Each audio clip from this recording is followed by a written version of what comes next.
And now on Who's Views, it's time to celebrate 60 years of a Time Lord with JT and the Whotastic panel.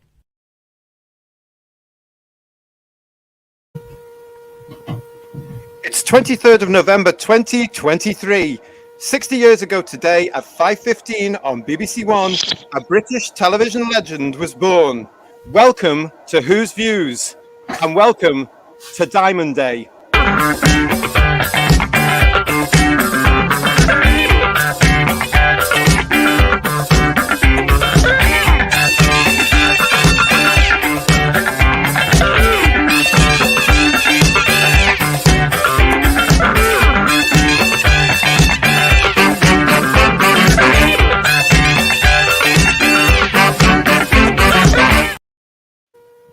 Hello, yes indeed, welcome to Who's Views. This is Diamond Day, the 23rd of November 2023. Happy 60th anniversary to Doctor Who. Hello to the Whotastic panel.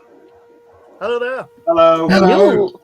And yes, we have just lived through the colourised version of the Daleks, which has just been screened on BBC 4 here in the United Kingdom, but we will be coming to that very shortly. So thank you for joining us. Nice to see you all. Before we start, actually, guys, I just wanted to say some thank yous at the top of the show here. Let's go right back to 1963, 23rd of November 1963, where, of course, it all started for us. And I think it only appropriate that we actually say a huge thank you to everybody that's started this show, the team of 1963. Wow, what a team, what an achievement they actually did. So there they all are. And if you've been tuning into our shows over the month, you'll know that we've done an awful lot talking about them and building up to them and appreciating them. So there they are there. We also need to say a big thank you, of course, to the original cast: William Hartnell, William Russell, Jacqueline Hill, Carol Ann Ford. There they are there. They're photographed with Verity Lambert, all having a jolly time after the first few episodes there. So I think it's only right at this point to say a huge thank you to them. So, yeah, well done. Yeah, that was brilliant. Who'd have thought? I bet they certainly didn't realise that this time, 60 years later, we'd be on the internet talking about this, would it? It's absolutely amazing. Hartnell did. He had faith in it, didn't he? So. Yeah, he did. I think it's the only way. It's going to run 5 years, this classic, isn't it, there, really? And talking of classic, and talking about our original cast, I also want to say a big shout out to William Russell. Of course, William Russell, who played Ian Chesterton. He was actually having a very special birthday this year. Mr. Russell himself was 99 years old this week, on the 19th of November. So a huge, big shout out to Mr. Russell. Congratulations, Mr. Russell. Nice to see you. Hope you're well. Happy birthday. Wow. So there we go there. Right. Yes. So let's have a look who's in the top. We've got TARDIS Spider here saying hello. Hello, TARDIS Spider. We've got Canoe Chuck saying hello. And we've got Garbage here saying hello. Yes, and thank you, Garbage. Yeah, he's clapping. I'm getting some feedback, guys. Who is that? I think it might be me. I'm trying to switch my other phone off as well because it's got this in the background. Yeah, right. Let's see if I'll mute you while you sort that out. Let's see what we can do there. There we go. Okay, and when you're ready, unmute yourself there when you've got that off. I think that's going to help. I'm not too sure. Okay, but anyway, yes. So anyway, everybody, it is the 23rd of November 2023. It is the Doctor's 60th anniversary, and we've just seen the Daleks in colour, haven't we? Yeah, we have. Yeah. One more time. Yeah. A great time was had by all, so let's move on. Well, yeah. Okay, so let's get into this right now. Then, when we're looking at this, for those of you who are abroad and haven't seen this, yes, it was the Daleks in colour. We've been told about this for a little while. We knew that it was coming as well. We heard about this quite a while ago on this channel, and we did publicise it back, I think, in June. That something was coming in colour. Not the first time, however, that we've seen the Daleks in colour, really. And yeah, I mean, there was this. Do you remember this? Yeah. These were the Weetabix, the Weetabix boxes back in the 70s. That's where the colour palette from, then, is it? Well, you can't laugh because Yes. All right, so who's going to start this? Who's going to tell me what they thought about this particular 75 minute. Hold me back. Go ahead. Do you mind if I start? Sorry. When I started watching it, I had reservations because I like black and white. So I'm glad we've still got the originals to look at, you know, and all 7 episodes where you find it a drag or not. I think that the actual pace of it wasn't too bad.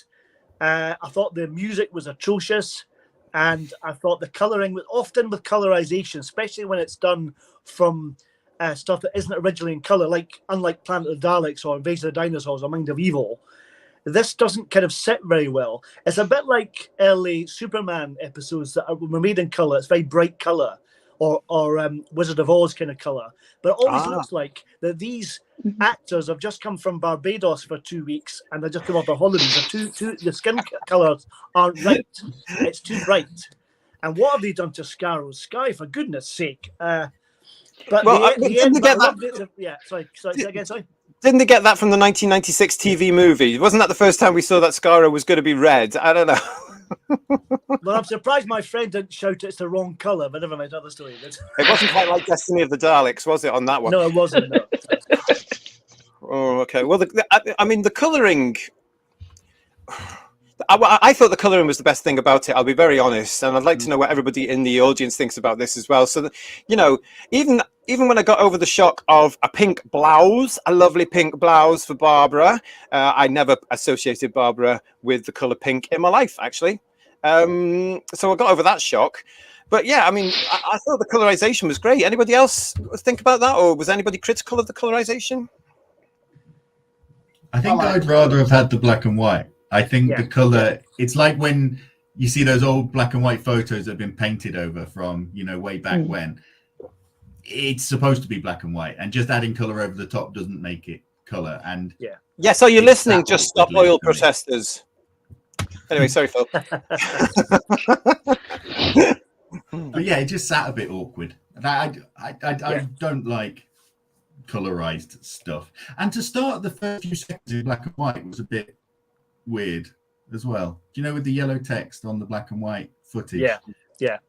It did make my son panic a little bit. So I thought it was supposed to be in colour. I'm like, it will be, it'll be all right. Oh, yeah, because they started it in black and white, didn't they? Yeah, for a few seconds. It was just a bit, well, why? Because you've colorized the opening titles, so you've already done the colour part. Yeah. It's bizarre. It's almost like a Two Doctors homage, isn't it, really? Yeah. Oh yeah, that's good. True. Yeah, but it did seem a bit redundant, didn't it? Yeah. What about you guys? What did you think about that?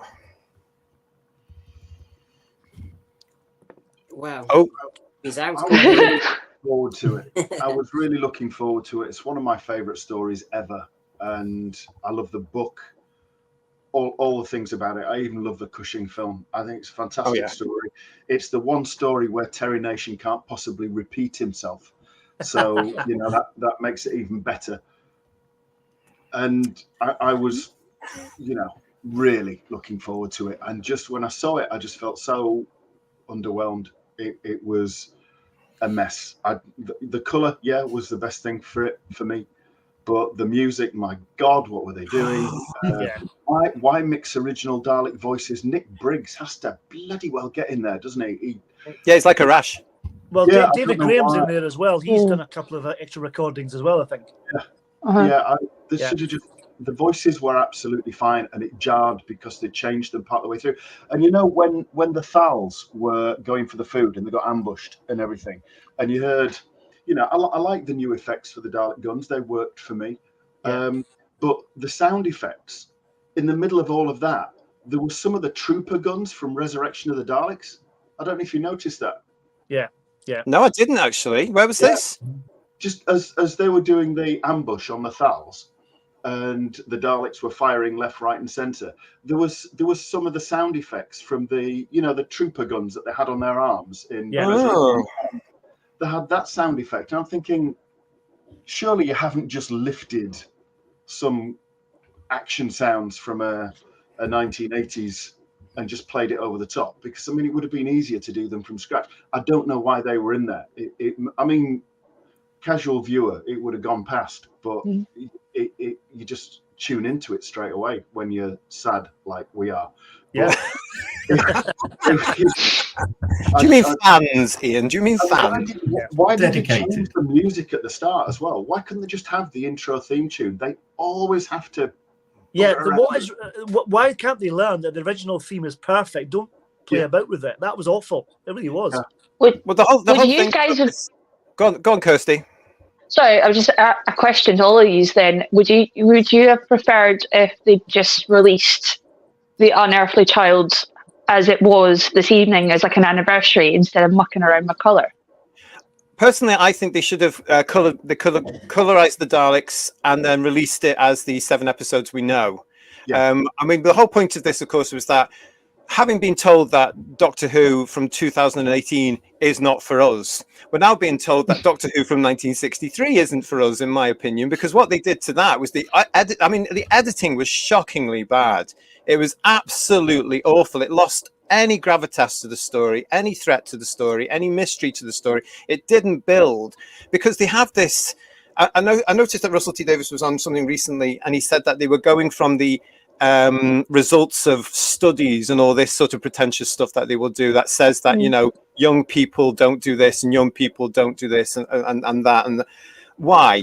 Doctor Who has worked for nearly 60 years, certainly 26 years of the original run.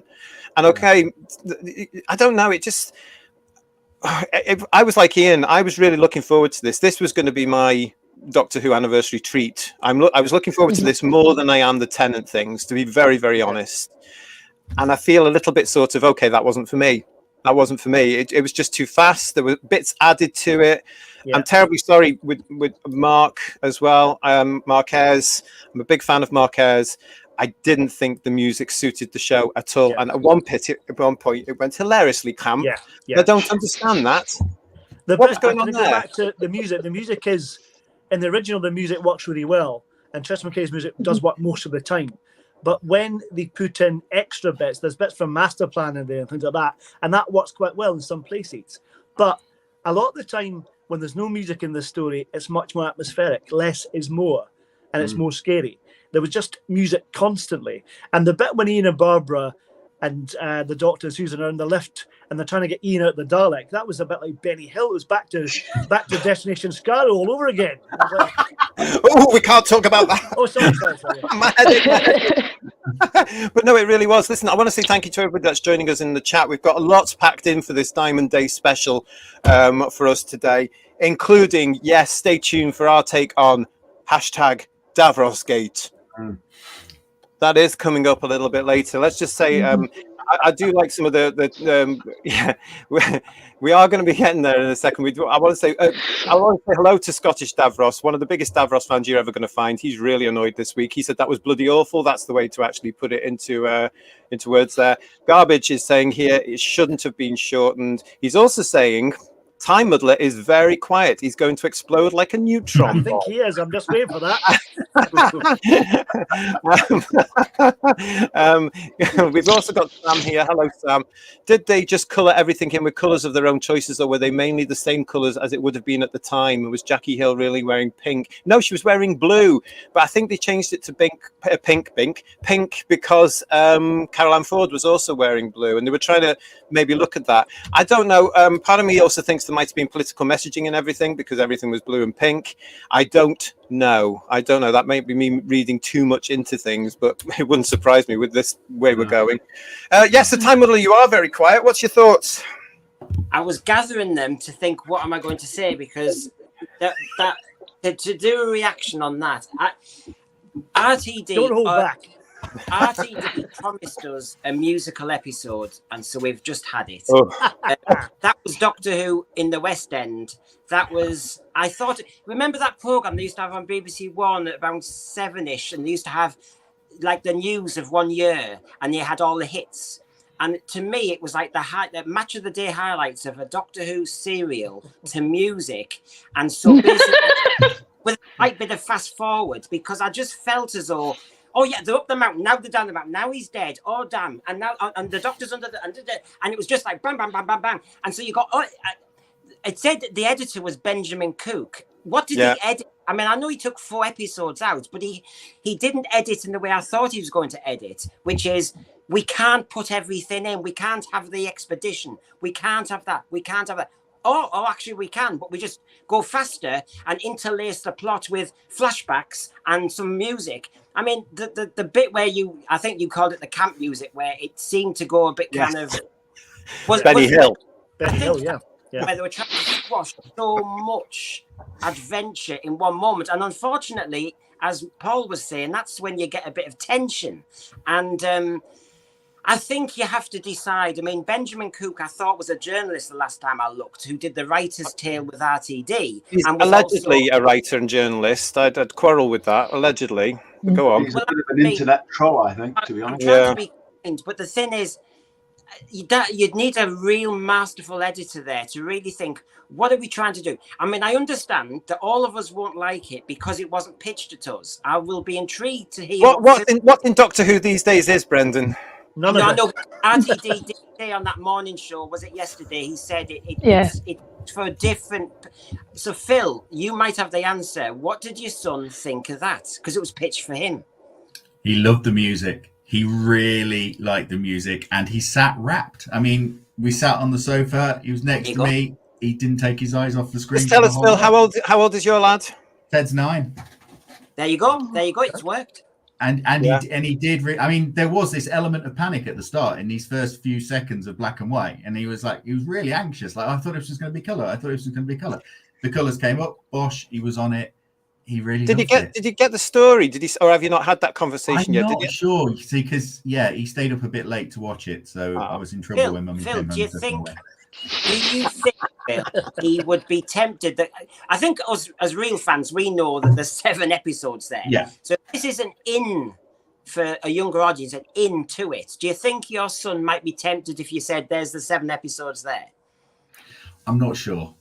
Yeah. I honestly, I think it would be too slow for him. And I don't think he got the story, because to be honest, I know the story and I was struggling to keep up with the story. It was hard work, wasn't it, Phil? You did say, Phil, you tied him to the chair, though, didn't you? A bit Is that how you normally make him watch Doctor Who? Is that what happens? Exactly, it's the attention tape. It helps with focusing.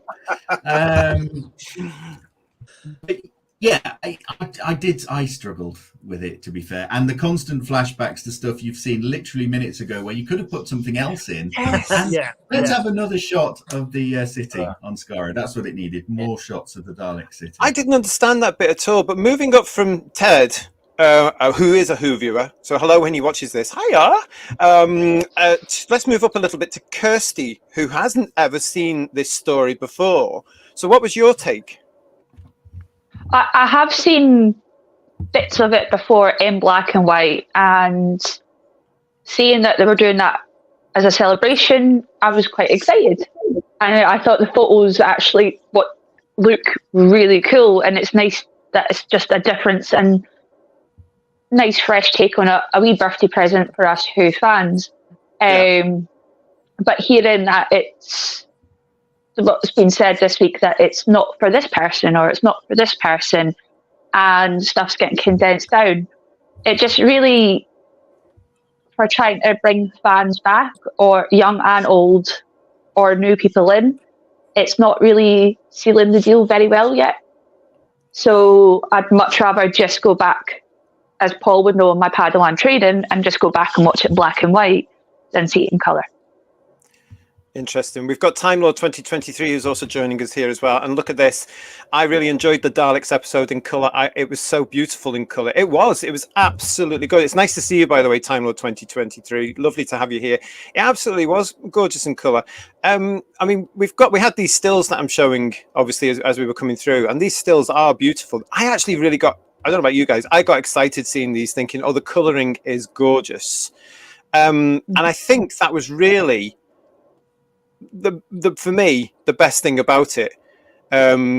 So well done to the team that coloured this, because they were stunning, weren't they? You can't fault that. Well, I have to say, I still feel some of it started off okay, I thought, and maybe just me getting used to it, but I thought some of it was a bit too bright in places. I really do. And I think the Dalek I'll City, give you that idea. the Dalek City and the interior of the TARDIS are the same floor. That's interesting. They went to Carpetright or other carpet places are available. Yeah, everything. As Ian was saying there, everything had those sort of the samey colours. Yeah. I'm not quite sure why that was really. Maybe it's It's just 'cause- given Star Trek William Shatner era, Yeah, Captain Kirk style. That's a really good point. Having said, I thought the Daleks themselves look beautiful. They look fab. They did look nice. Yeah. Yeah, they did the Daleks fantastic. The Thals in their blue kind of vest. Yeah. They're giving quite sort of Mortal Kombat Sub-Zero vibes.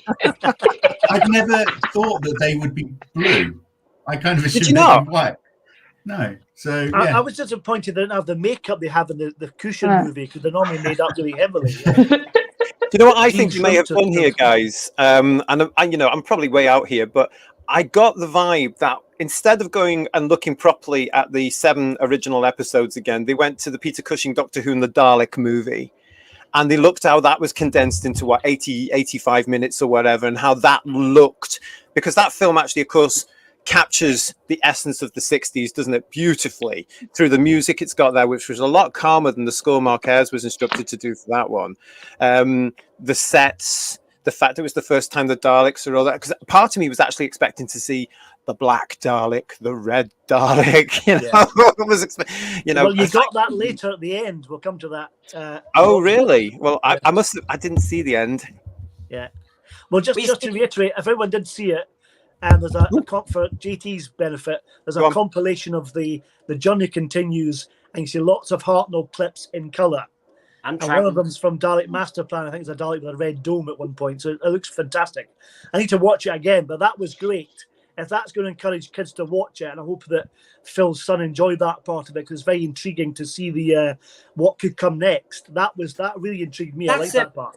I thought editorially, well, that was cleverly done, because this is the celebration of 60 years. And to be honest, I did like the colorization, but as we look at that program we saw tonight, whether we like the editing or not, that's a 60-year-old program there, and it didn't look 60. And I think that is one thing we have to say. The other thing is that bit at the end, Paul, which, as you know, as Doctor Who fans, what's coming next for the season that we got used to with RTD. That is one, because that is all of the 60s thrown at you if you're a kid in colour. And you had the Zarbi, the Menoptera, didn't you? You had the Cybermen. Wow. You had the monoid with the red eye. Whoa, was it red eye or blue eye? I can't remember. But whoa, the colour there. And Troughton, the colorization of Troughton always looks sharper. And so that it's like saying it's almost if they're selling tonight as the very first story. I get that vibe. And then there's talk of that, isn't there? Yeah. Well, there is. There's the next 60 years. Off you go, kids. I do think that was a clever thing. We know that they are going to colorize another one, whether that's with us next year or the year after, we don't know. I mean, it's a lot of work to do these things as well. I mean, they have to. I don't know how they're going to look at all this stuff in future, but they can't keep editing things down. If you've got something that's 4 episodes, really, I mean, some of the story is so key with all these 60s, and actually thinking about it, 70s and 80s stories. It's key. It's integral. If you're going to start hacking the story, like they did from my point of view tonight, you're going to lose some of the momentum and some of the importance, some of the tension, some of the mystery, some of the excitement, some of the plot. You are going to lose an awful lot of that in some of it. But it's maybe they're looking for a happy medium. I don't know. It had that RTD vibe. When we had David Tennant, and you couldn't hear some of the dialogue, and he had to shout it. And then I love Murray Gold, but the music was so loud, and then David Tennant was having to shout to go fast through the dialogue. And it had a vibe of that, except I was trying to hear, Jacqueline. I was trying to hear William Hartnell, the first Doctor. I was trying to listen to some of the stuff. And so what the shame was our first 4 key characters were undersold a bit in some key moments. I think it was most effective for the episode 1+. It built the tension all right then, I thought. It did seem a bit slower there and a bit less music. And so up to discovering the Daleks, when all 4 and then Ian was exterminated, I thought up to there, the music worked and it did build up tension. I think after that, they're trying to squash 6 episodes in at quite a push. And I think they needed to make some decisions about you do have to ditch something, because Terry Nation liked to stretch it as well. And there's a point where you have to go, well, we just have to drop that completely as a concept, rather than go, no, we'll do the expedition, but we'll do it. I mean, after all that rushing around with getting in the Dalek and all the rest of it, I was intrigued why suddenly we had no music and we slowed down to have that moment between Ian and I've forgotten the Thal's name, who actually, you know, ends up dying and falling off the... And you think, oh, why have we decided that's the most key moment in the whole of the 7 episodes? When there's other key moments, we've decided to do a kind of, as we'll call it, the Benny Hill you know, kind of editorial. I didn't understand that bit at all. The music was so... When it started, I thought I'd switched over by accident. I thought I'd lent on the remote control or something. I just don't understand where that had come from and what it was for. The Destination Scarrow moment, you know, when suddenly you thought, what the hell's that music? It just had the wrong pitch. What channel am I watching now? I mean, I didn't understand. And there was music in places, and it could be because I'm so used to watching the Daleks in its original format, but there was music in places where I don't think it needed. And you mentioned that it had that RTD vibe to it. It blooming well did. You know, that whole RTD vibe was bang, bang, bang, score, score, score, you know, and it just... It didn't sit with me. It would be interesting to see what, you know, others think about that. But for myself, I just thought it's out of place. I would have rather have had something like Tristan Carey's original. I would have rather had something which was a little bit more sort of calmer, you know. And I don't know. Yeah, I don't know why the music was very jarring. So they should have had it in the same style because it was so different. They could have. I'm sure Mark Ayres could have created similar sounds to what Tristan Carey was doing. You know. Yeah. Trying to update it though. They're trying to give it a modern vibe, aren't they? What I really need to know, and it's all questions directed at Phil here, because if Phil's son is the directed audience here, can he sleep after that? Because my point is, it was so fast, it was like almost triggering you. I mean, could he sleep after that? Because in bed, I can imagine he's going, and Phil, that's not a good program to show. I can't hear him. I mean, he should be just above me right now, and I can't hear him. Well, it is a bit like visual E numbers, isn't it? Television. But you did say that the music made it more exciting. But for me, it jarred because it was too quick. Because still what was happening on the screen was much slower than the music was. And maybe that's a conscious thing. Maybe it was trying to make it more exciting by having the music being quite quick and quite loud. But yeah, it didn't work for me. But it did work for him upstairs. So we've had a comment just text in from me as well from somebody who will remain nameless. So you're safe on that one, saying this wasn't Doctor Who, it was Scooby-Doo. And I get that. You know, I get that. I understand what you're saying there. I do get that because it had that sort of color of those old 60s, 70s Scooby-Doo cartoons, and that I know even the pace, the tone of it was just like that. You know. I love that. What I'm interested in really is, and I think it's great that younger kids are into it and enjoying it. And I remember Patrick Troughton saying that's why Doctor Who survives. New kids keep being born, and that's why they keep watching it. You know, I'm not. Maybe I met somebody else, but I'm not quite sure. But it's it's good that that's been traditionally carried on. But if they're losing the tradition of the old stories, because I don't imagine you're someone that go back to 7 episodes, Phil, because it is quite long. Can't imagine him watching one episode. So you're never going to go back myself, guys. Yeah, you wouldn't go back to watching the full episodes once you've seen the cut down version, surely. There's an Crystal D. Yeah, you saying, Ian? Yeah. You know Crystal D, who the podcast 3 times the speed. Yeah, they brought back. She always wanted to watch it 2.5 times, didn't she? I thought it was probably edited together for her. Do you know what? Because it's part of the clique, Ian, it wouldn't surprise me if that's where they got this idea, was that it has to be loud, loud, loud, bang, bang, bang, bang, bang, all the way through. You know, sometimes we need the adults to come back into the room here. And it did jar me, not just the music, God love Mark Ayres, but the editing I found particularly bad on that, you know, sort of stuff. I don't know, I'm going back to that element there. I know the story off by heart, but I didn't get it coming through.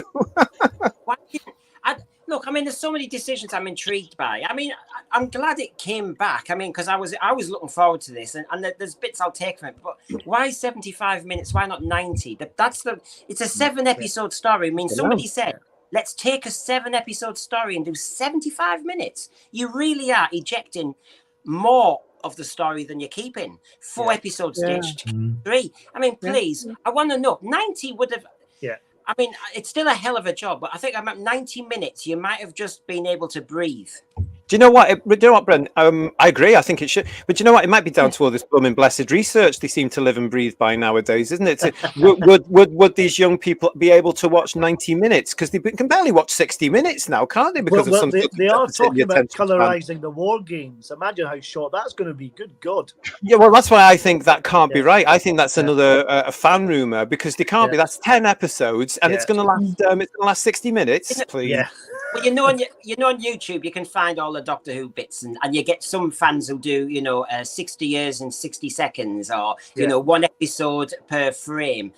That is, if you did the war games, please, it's going to be just like bang, bang, bang, bang, bang. Yeah. And of course, it's called the war games, and you'll end up seeing one war game, and then anybody who's never seen it will probably see it's been so heavily edited. It's like, oh, there's a Roman. Well, no, you'd have to ditch the Romans. You'd have to just keep the First World War, wouldn't you, really? Because that's where they're meant. You just have to get rid of most of the They'll story. just do part 10. That'll be it. We've got garbage here saying, this is quite funny, when the Daleks took the drugs, it's like they really were on drugs, and so were the editors. Possibly they were by that point. Who knows? Was it better than drugs? What, like some kind of slimming tablet? Because the Daleks in the back, the cardboard cutouts. That was quite nice. Now that's the thing. When I saw them, I remember when I first watched this back in the grainy days before it came out on VHS at the old conventions we used to go to, and it was on a big sort of, well, I'll say projection screen, but it wasn't even that, and you could just make out the cardboard ones there. I really noticed them today. Oh, yeah. In the colour. Oh my God, what the kids going to think about that? This could have CGI'd them. Absolutely hilarious. That was though a stunning model of the city, wasn't it? I mean, it really shines. Can I ask Apart from the first shot was awful. The first shot was terrible. Yeah. I just have the Daleks for ages, so can somebody tell me, did they add a couple of CGIs of it? Because they had loads. Yeah. There was loads added. Yeah, I did have a list, but I've left it somewhere. So I did have a list of things I've noticed that obviously the very beginning was all added, especially the CGI TARDIS arriving, which that again didn't look right to me. Something was wrong with the model. Yeah, it didn't look right, did it? But the CGI was lovely there. That was all the beginning. We also had the Daleks' point of view in the new format that's come along since 2005. That one stood out for me as well. There was some new dialogue in there as well, which apparently has been written by RTD himself as well. And as Ian mentioned at the beginning of the show there, yes, we had the return of a certain Mr. IB. I mean, it was just all the gang together again, having a laugh for the 60th anniversary, wasn't it, really? And just, we're going to do this and improve everything. And Time Lord 2023 certainly thinks that it did, because he's saying here that RTD has really spoiled us for Doctor Who Day to Day. I'm really pleased that you think so on that one. Really, really chuffed. So it's lovely as ever to see you. We've got lots more coming up in this show as well. So let's see what your takes of those are when we get on to those bits and pieces. So that was the Daleks. I have to say, I'm a bit sort of disappointed personally. I was expecting more. Yeah, it's a I bit feel the weird same. Because it's a bit weird because you see, I don't know whether I should be grateful or not about it, because although they've done an edited, colorized version, and the colorized was the big hit, of course, let's be honest. Oh, beautiful. The 7 episodes are there as well. I mean, the point is they've given us both. They're both there. If you don't like one, the other's there. It's not like you have to make a choice. Yeah, they're not junked to the 7 episodes, have they? Sorry? Yeah. They're not junked the remaining episodes, have they? No. Or have they? Maybe they have. Well, we don't know.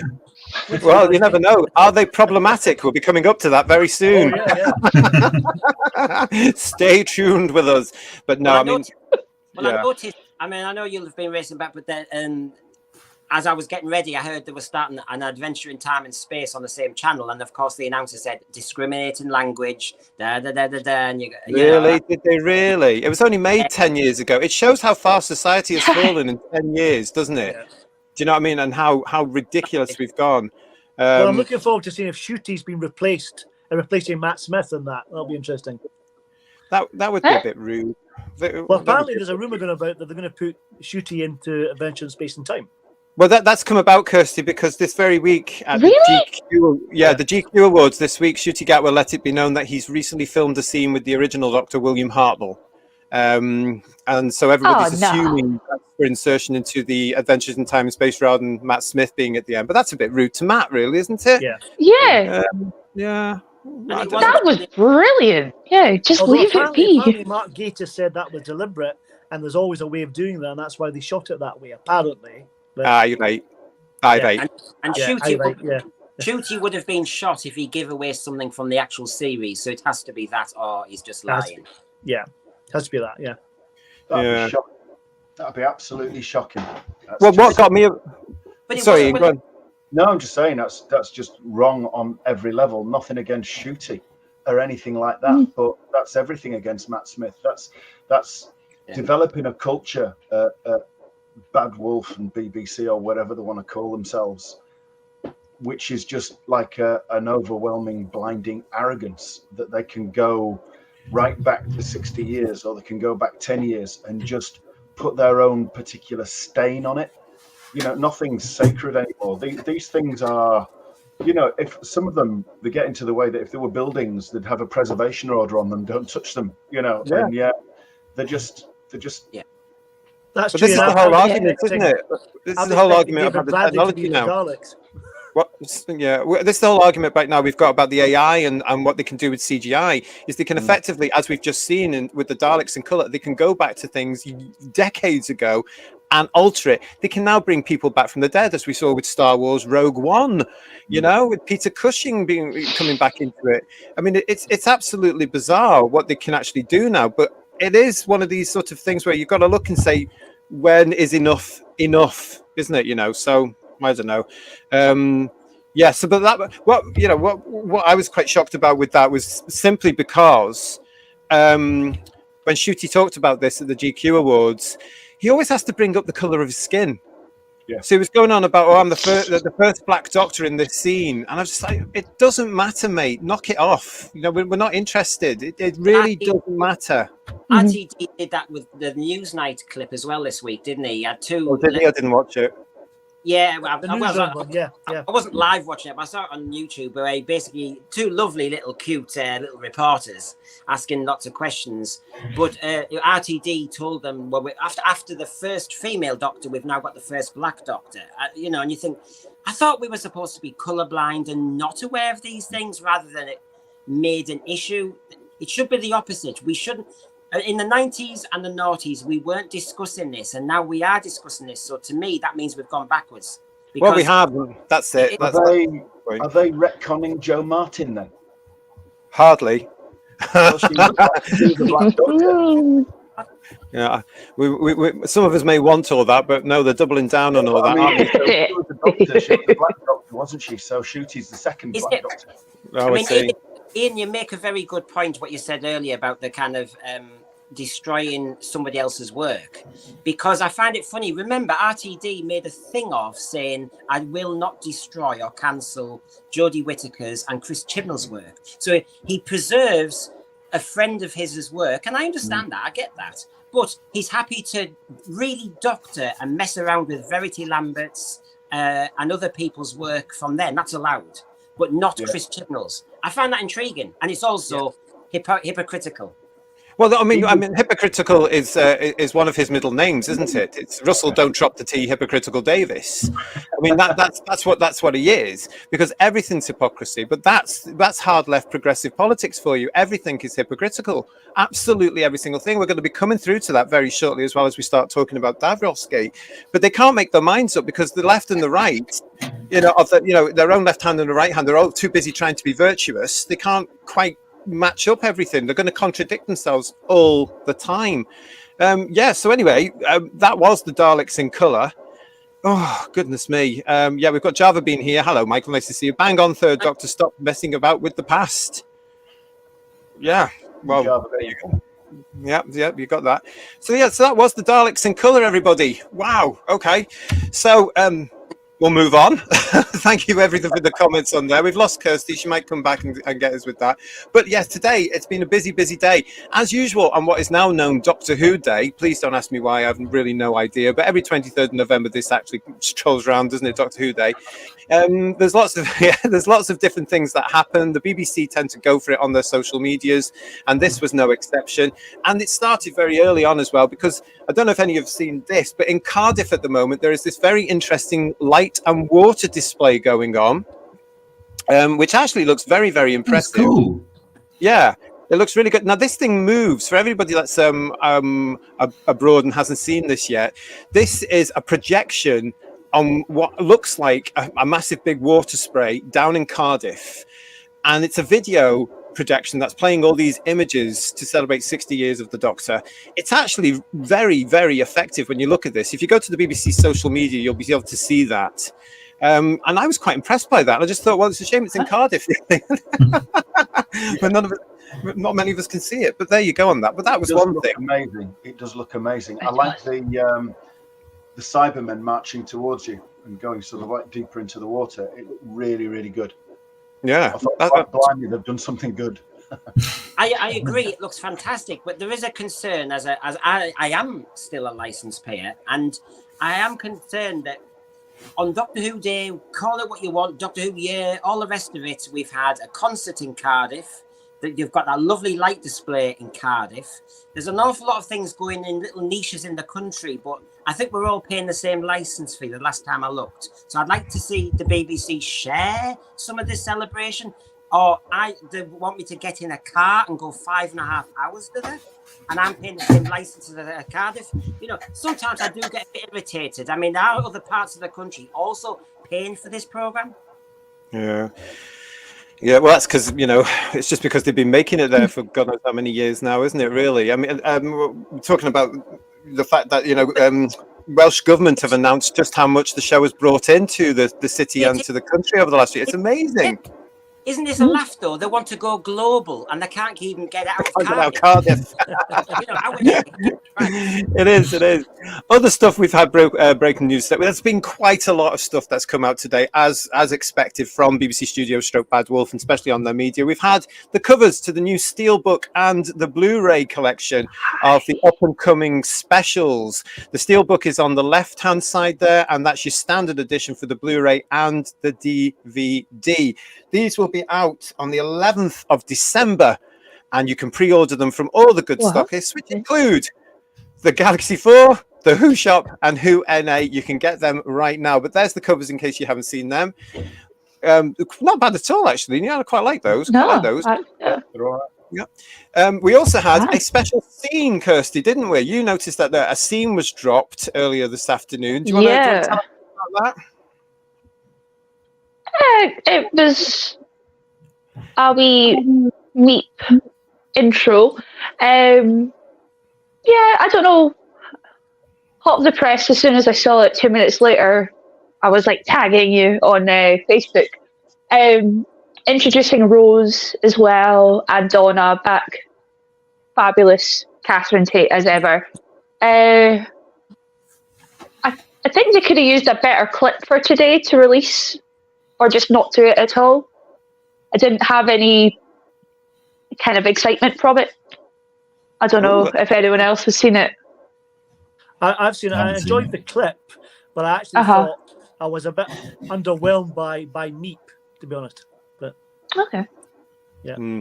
Just in case any of you haven't seen this, what this is, it's the actual scene from Saturday's episode where, as Kirsty says, what's her name? Rose Noble, played by Yasmin Finney, is in a room with Meep the Beep, and Meep the Beep is talking to her and messing around with cuddly toys from some of the promotional material you may have seen over the last few weeks, months.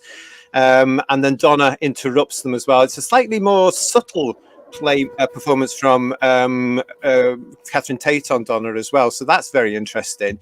But the only thing I picked up on this as well, and we're going to be talking about this in tomorrow's show, Great Expectations, is that there was a bit of messaging in that just that little scene. Oh, here we go. We go. I also thought as well, when she was saying about the making money for mum and dad, I was like, ooh, what path are we going to go down with this as well? Because nowadays, when we write stories, we can't have good dads, or dads are not around, or just mums are just terrible. So I don't know what that was going around as well. Well, it could be because, the character being the character it is, maybe they needed the money to get them through the operation. But anyway, we'll move on, because also today, it can be quite expensive, I believe. Also today, we had some tweets. That's a lot of cuddly toys, I'd imagine, you had to make, isn't it? Ooh, we'll get cancelled. Sorry. We are. It's called humour, folks. We used to be allowed to do it, tongue in cheek. Today we have lots and lots of tweets or X's or whatever the hell we're calling them these days as well, from various people that have been associated with Doctor Who. I couldn't keep up with all of them, but two that did stand out to me was the amazing Sylvester McCoy singing "Happy Birthday to him, Happy Birthday to him, Happy Birthday to him," and all his guys is "Happy Birthday to him," which I thought was hilarious. That was really good. And then my favourite one out of the tweets I saw today that I'm selecting here was from Nicola Bryant. Now, Nicola Bryant actually appeared this morning on BBC Breakfast News. Not BBC Breakfast Time as I know it, but BBC Breakfast News.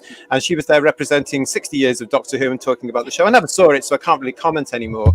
But I do love this tweet that that she put out there.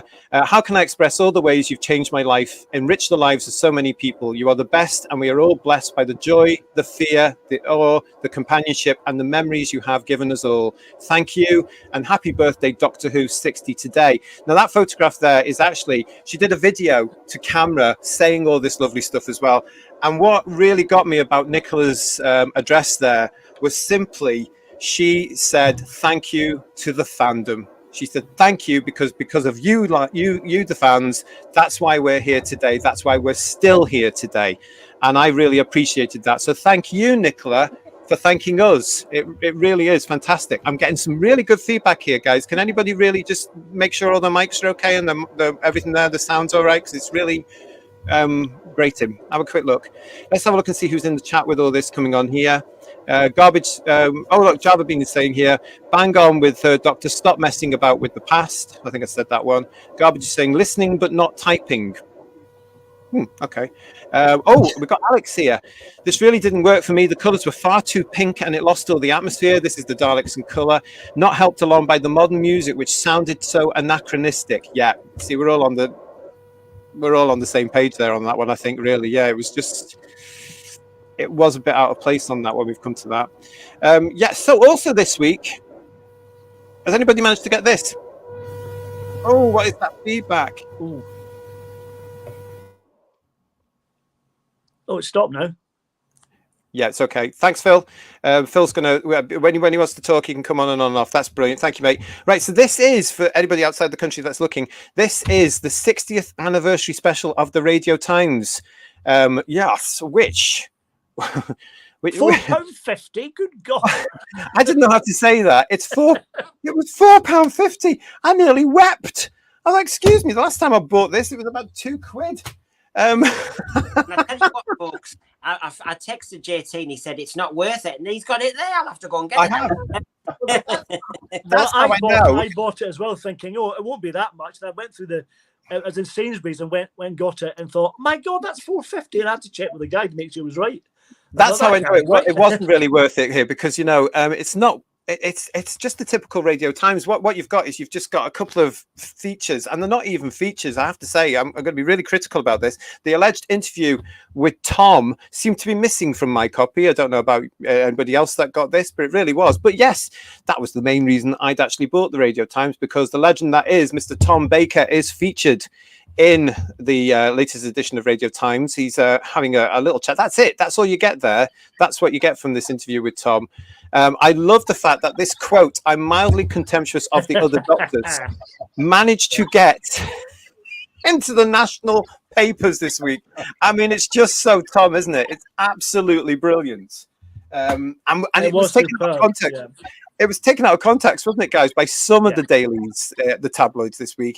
He's doing it as he's being Tom. He's doing it tongue in cheek. He doesn't mean it in a malicious way at all. He's doing it with that sort of great eccentric wink that he has there. But we all knew that anyway. Yeah.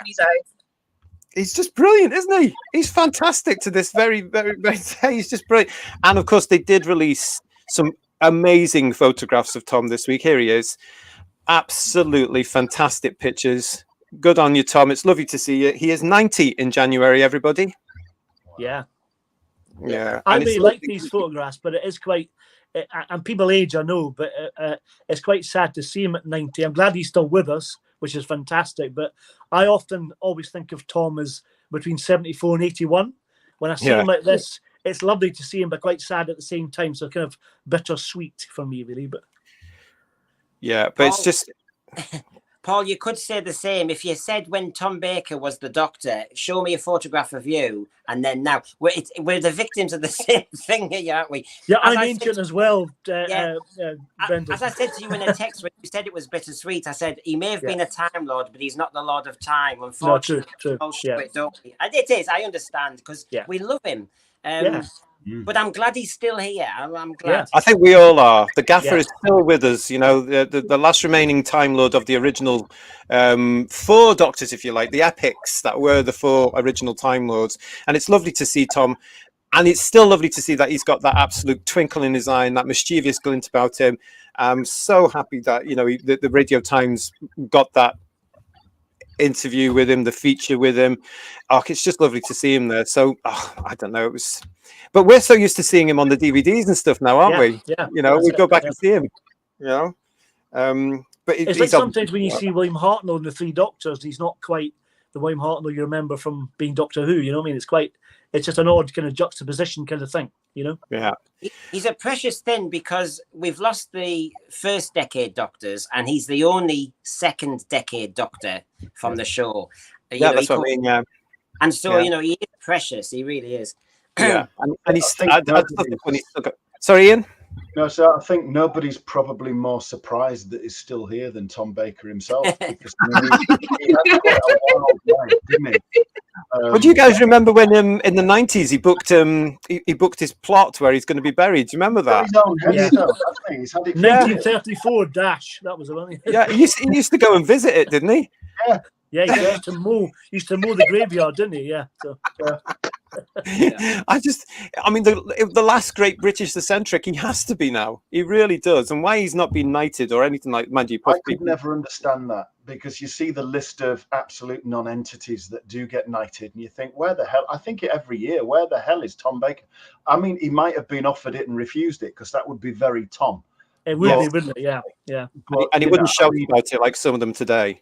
Yeah, he is. You know, if you want to sum up a national treasure in a photograph, it's something like that. It's a photo like that. Tom Baker. It is. It really is, and it's lovely to have him in that 60th edition of the Radio Times. I mean, that was the little highlight for me, seeing that one. But Tom, we love you. I know you're watching. We love you and we appreciate you. You are, in my eyes, the Doctor, and it's great to have you there. Wow, that was some of the stuff that was coming up this week. I'm now going to do, if you don't mind, everybody, a blatant plug for this very, very channel that you're watching, because right now on the community tab, Phil looks very surprised. Right now on the community tab on this channel, we are asking you, which is your favorite regeneration? Is it the 1st to the 2nd? Could it be the 4th to the 5th? Could it be 11 to 12? Or could it be 13 to 14? I rehearsed that earlier and still messed it up. Which is your favorite regeneration? You've got two parts to that. You've got part 1 and part 2 on the community tab. We're asking you, which is your favorite regeneration? If you haven't voted already, please go along to the community tab and vote. Acropolis. Because we're going to be using that information in the future. And that's all I'm saying about that one. So yeah, which is your favorite regeneration? Pop over to the community tab, put your vote down there. Any comments you want there as well, we can use all that as well. And thank you very much for being there and taking part in the show as part of our 60th anniversary celebrations. It's as though there's a regeneration looming in the air, isn't it, guys? You know, it's just absolutely particular. Yes, so this is the 60th anniversary of Doctor Who, but by God, it's been a hell of a week to be a Doctor Who fan, and not all of it's been really good, has it? It's been actually quite a struggle. I certainly struggled with this week on many levels since we did our Destination Skaro live reaction last Friday. it's been all kicking off. And what can we say? I mean, the person that started all this is, I mean, here he is on his Instagram, standing outside the BBC, which we all know how he absolutely loves and adores, and it's all wonderful and it's all marvelous. Big score. And we know how much he loves it, but he's doing his very best to actually contribute to destroying it, isn't he? Do you know what I mean? Because this week, of course, it's been Davrosgate. Do that again, Paul. What does that say? We can't read that. It says, "We love Davros" from Sooty. And he's got another banner on this side. It says, "Justice for Davros." There we go. This was inspired by that awful Children in Need MasterChef thing they did with the awful Zippy and George. My God. That was an insult to Zippy and George, that one. The worst Zippy voice I've ever heard. What's Sooty saying to you there? Is he agreeing with me? I can't. He said something about Russell T Davies as a swear word. I'm sorry about that. Very, very, very naughty. But yes, I mean, I mean, this was the big thing this week, wasn't it? And hashtag we love Davros on this show. Oh my goodness me, where to start with this?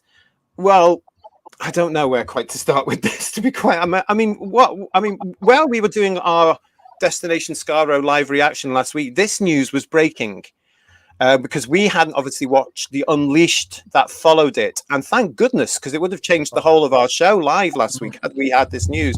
As we were coming off the air, Who's Views, our live reaction, I'm starting to get texts from various members of you guys saying, "Oh my God, have you just seen this? Have you just seen this?" And then the whole thing kicks off. What a week. I mean, and how utterly ridiculous, because the hot news is, of course, Davros, one of the finest, genius, brilliant, amazing British science fiction characters ever, has been cancelled. I never thought I'd ever say that. I was half expecting the Daleks to be called the Daleks, but they're not. Oh, it's just ridiculous. The whole point of this is, as you'll probably know by now as well, that yes, indeed, RTD and his very woke production team have decided to be offended on behalf of absolutely everybody in the universe and have cancelled Davros simply for the fact that he's in a wheelchair, which, of course, as Doctor Who fans, they should know he's not in a wheelchair at all. He's in a life support unit. Guys, come on. Is it just me? I mean, well, I know it's not just me, but what do you guys think about this? The cancellation of Davros. Well, should we be cancelling all sorts of characters like Darth Vader? And he also, in 2006, did the whole Cybermen in the alternate universe, and Barty Crouch Sr., his name, he's in the Cyberman wheelchair. Should he just be like cancelling all his episodes? Yeah. Should he be just cancelling all the stuff that he's done now? And I love drama. Oh, she's gone. Yeah, I mean, she was right, though. I mean, go on, Brendan, what? No, I said she's been cancelled. Yeah, well, that's it. Yeah, but, I mean, they're coming after us now, aren't they? They're pulling the plug around the house. I think where she was going with that, I was going to agree with what Kirsty was saying there, because the danger is here. This is a reboot. And this is, in my eyes, the reboot that he should have had the balls to do back in 2004 into 2005. Day one, Doctor One. He should have had the balls to do it now. It seems like he's doing it now, but still, because the fan inside him won't allow him to do certain things, he's still saying, "Oh no, it's Doctor 15, blah blah blah blah." Had he done that back in the beginning and said, yeah, he could have done what he wanted with the characters. There would have been no fuss about a female lead. There wouldn't have been a fuss about anything else, because it would have been brand new. But I think he's actually going to go through every single aspect of original Who, especially, and correct what he deems to be problematic. There was a big argument on the news, I don't know, 10 or 12 years ago, when the Taliban blew up those two big Buddhas on a whole mountainside, and they blew them up, and they said, you know, how to vandalize culture. And as Ian was pointing out earlier, when they go back over Doctor Who episodes, and the people who've created that with love and skill, and they have no say or, you know, objection possibility, to go back and completely change what somebody's intention was, the Terry Nation estate, I mean, I assume they're either happy with it for the money's sake, and because it's not his to tamper with. And I think if RTD had anything about him, remember, I'm going to keep going back to this. If RTD ever hears this, I want to say this. RTD, you are respecting Chris Chibnall's integrity, but you won't respect Terry Nation's integrity. I find that really perplexing, because if you really find the Davros silhouette offensive, then cancel him, but do it for good. Don't doctor him. That is an absolute abuse and vandalism of something that's part of Doctor Who culture now. Yeah, I don't think they needed to have him in that at all. Why they chose to do a sketch on Scarrow at the birth of the Daleks, why they couldn't just have something else, something less pivotal from Doctor Who's history, rather than picking that. It could be anything at all. And like Brendan's saying, just leave Davros as he was last time you saw him, and never bring him back at all. Yeah. If he offends you, what I was going to... Sorry, Kirsty. No, sorry. That's what I was going to say before the ghost of Russell kicks my Wi-Fi router again. I love the drama. He's not dead, is he? It's the spirit from what I've been saying this week. Okay. I love some drama, so I was like, oh, I'll just check his Instagram and see what the response was from Friday. And the way he was speaking, and I sent some to you, JT, the way he was speaking to fans, like die-hard fans, it's not the way to earn us back or for us to stay with you.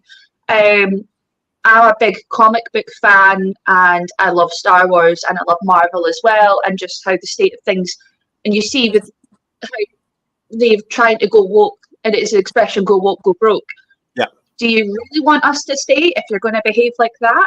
Like, you want everyone to be excited. For me, that really disappointed me, him telling people tough or whatever, or people are like, okay, we get what you're saying, but really, why now? It just left a bad taste in my mouth, so I'm slightly concerned about Saturday and going forward now. Yeah, I have to agree with that. I mean, it just shows you, we were talking earlier about hypocrisy, and it does show you how, I keep saying to people, this Russell T Davies and team that we're dealing with now are not the same people that we knew in 2004 and 2005 who had this tremendous success of bringing this show back, and it was incredibly popular. They are totally different. Scottish Davros was saying here they've been Americanized. No offense to any American watchers, but they've been in Hollywood for too long. And I think they really have, because if you look at some of the history, Doctor Who maestro Russell T Davies hits out at rubbish modern woke scriptwriters who are obsessed with diversity rather than loving television. This is from the 29th of January 2023. So what happened? What has happened in such a short time? And, you know, you're absolutely right, Paul. It's a case of, there's been a lot of Doctor Who fans, not a lot, there have been some Doctor Who fans, and we all know who they are, they usually tend to have blue hair, who are actually supporting this move because it ticks all the boxes. You know, it ticks all, and we know who they are. And they have been allowed, they've been welcomed into fandom since late 2017, early 2018, and it's a shame, but they're there. Okay, so they love all this sort of stuff, and they're saying, well, it was because it was children in need, and you can't have somebody in a wheelchair in there. But as you're saying there, Paul, well, firstly, Davros is not in a wheelchair, and secondly, write something else. Yes, we understand you have to tick the box and pay the Terry Nation estate according to contract. They must be shown on television in some form of context with Doctor Who every single year. But do something else. Why didn't they do something which led into the series that's about to start, the episodes that are coming through? You know, maybe the Dalek watching the meet. It could have been, you know, they could have had the Daleks destroying the Meep's vessel or intervening with that. I just did not get this. But to actually turn around and say, well, look, Davros, a character that we have loved since 1975, a character that we have grown up with, a character that wasn't changed or altered in any way, shape or form throughout the whole of his run from 1975 right up to the bitter end, as it were, in remembrance of the Daleks. But then also to be brought back in 2008 looking fantastic. I just my don't. And 2008 as a wee girl didn't see that as like problematic. Call me names. I think we're really very much is what I'm afraid of. I think this doesn't bode well for Disney collaboration with Bad Wolf, I don't think. I think they've got more interference with Doctor Who than we could possibly imagine. So I'm a bit concerned about that. I don't think it's just Disney. I think Yeah. I think it's him, Russell, don't drop the T, Davis as well. As I say, I generally don't believe, having looked at his politics over the last couple of years, and I'm being shocked at some of the stuff that he's done and said. Kirsty was right. You know, he has actually treated the fan base appallingly, especially this week. He has basically crapped on us from a great height. And those people, those fans that actually come along and say, and dare to actually say to him, right, okay, look, I don't agree with this. He has actually really been quite nasty back at them. But this is where they are. This is what these people are like, and they are actually they're dictating to us, Paul. They're telling us what we have to think and what we can see, what we can't see, what's going to offend us, what's not going to offend us. Well, that's right, because I think he's made a huge generalization across the board. I'm sure Scottish Davros will agree with this, that he's made a huge assumption that everyone who has a disability feels that this is a bad thing, and it's not. There's a kind of mixed sort of feeling in fandom how people are approaching this, whether you have a disability or not. And some people are saying it's a good thing, some people say it's a bad thing. But he's made a huge generalization and just we're going this way and that's it. With him and his team, him and his team. There's no thought behind it at all. Well, you see, at the Doctor Who concert, RTD, when he was interviewed, if you recall, and Ian, you were there, he did say, when he found out that Doctor Who was coming back and it was going to go global and everything, that he felt that somebody who knew Doctor Who needed to come back to run it. So he sounded as though he was the great protector. So that's very good. So one of the things, as an old Doctor Who fan, like, you know, I am, he comes back and destroys a character. So that's hardly protecting the Doctor Who legacy. I'd rather have had somebody who's never dealt with Doctor Who before, because they would have had the same stupid mistake. Equally, when you've said about those responses, those tart, rude responses to Doctor Who fans who dare to say, I think you've made a mistake, and they've all been very polite, slightly more polite than Chris Chibnall, his mate, was to Pip and Jane Baker, may I say. Yeah, and true. can you imagine if Pip and Jane Baker and JNT had said, tough, we're not listening to it? Can you imagine the uproar? Because they were too polite. Whereas the person he's protecting, Chris Chibnall, and then himself protecting all those fans, are a little bit ruder. And yet again, I'll call it out. Hypocritical, double standards. I'm sorry, you know, you're not allowed a different viewpoint, yet he's the one great fan from the past who's allowed to protect the Doctor Who legacy. Yet everybody else from the past, you know, fans from the 70s and that, are saying, I don't like what you've done with the legacy. Tough. Yeah, Meanwhile, tough is what he says, yeah, the new fans who call us the NMDs, they're not my doctors, because we've said that canon was broken by something else that somebody did. Because, you know, and this is what I mean. We're playing with a program, and RTD did say, I mean, Ian, did he not say he's come back to protect the blooming thing? Yeah. Well, this was a story, of course, that... Oh, sorry, Ian, go on. So I think it's a long time since somebody said no to Russell T Davies. He's dining out still on his reputation from bringing the series back in 2005, and I think they're probably a little bit in awe of him, and they're frightened that he might throw his teddy out the cot and walk away from Bad Wolf. So he's being given free rein to do whatever he likes, and I think he's probably aware that he's not a Robert Holmes. He's not a Philip Hinchcliffe, and he's not Douglas Camfield, and he never will be. No. And what he will do instead is he will take their work, and he will is like a feral cat. He wants to put his scent all over it, and I'm saying scent because I don't want to use a rude word. Yeah, but you know what I mean. You know exactly what you're saying, Ian. Yes, he's insistent on doing that. He wants to leave his mark, like the Daleks tonight. His name was in the bloody credits at the end. It just has to be, doesn't it? You know, he had bugger all to do with the creation of that program. He had bugger all to do with the creation of the series. And yet you would think it was his own creation from scratch. And the overriding word that I think when I see him is arrogance.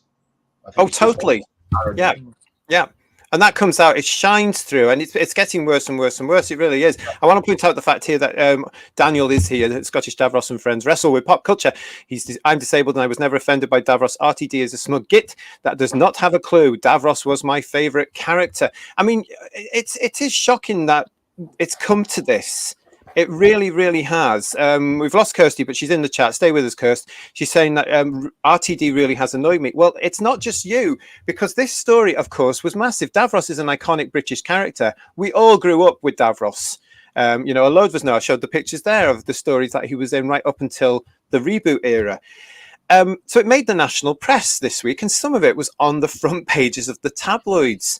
And by goodness, it didn't go down well at all. Now, in the run-up to a relaunch, as it were, which is also going to have an awful lot of spotlight coming on very, very soon for the inclusion of RTD's insistence that trans characters appear in the show now. It's like I was saying last year, it's like I was saying a few months ago, this was all done last year. He's not in tune with the British public anymore. And he's now banging on doing series 2 and 3 without any feedback. So I don't know. I get the feeling when I saw those headlines, when I saw those papers this week, and they were basically saying woke Doctor Who, woke Doctor. Nothing has changed. This is just shifting of the players, different faces. It's the same. I think it's going to be the same nonsense, just slightly better written that we've had for the last few years, unfortunately. But we can talk about that as much as we want to, because we've got loads. We've got a show coming up tomorrow. About Sunday night. That'll be fun. Yeah, on Sunday night we are doing a review. Everybody that's watching, if you want to join us, we'll be here live from 7 o'clock to look at the Saturday episode that's going out, the Star Beast. Ugh. Now, I wanted to say that what you've got now is a lot of cultural grifters going on. You've got the James Bond franchise, and that regarding the book and everything, and that they're fiddling with that because they're embarrassed by Ian Fleming. You've got censorship of Roald Dahl books. You've got people wanting to represent Shakespeare's plays in a different way because they're slightly embarrassed about what he wrote in the first place. You've got people who haven't got the skill and artistry themselves to write something new. And what they do is they grab Agatha Christie, they grab Enid Blyton, they grab Charles Dickens, and they change that story. I'm sorry, but that is vandalism. You're grifting. Do something yourself. RTD. Beep the Meep wasn't your creation. Your first blooming story, when you come back, you nick a text there. Here we go again. Can you come up with something new? Because you have sold this as, I'm full of Doctor Who stories. I'm full of ideas. My argument is, Stephen Moffat wrote more, actually, in the end. I can only imagine a science fiction writer, a clever science fiction writer. There's only so many stories, I'll be honest. And they then get tired.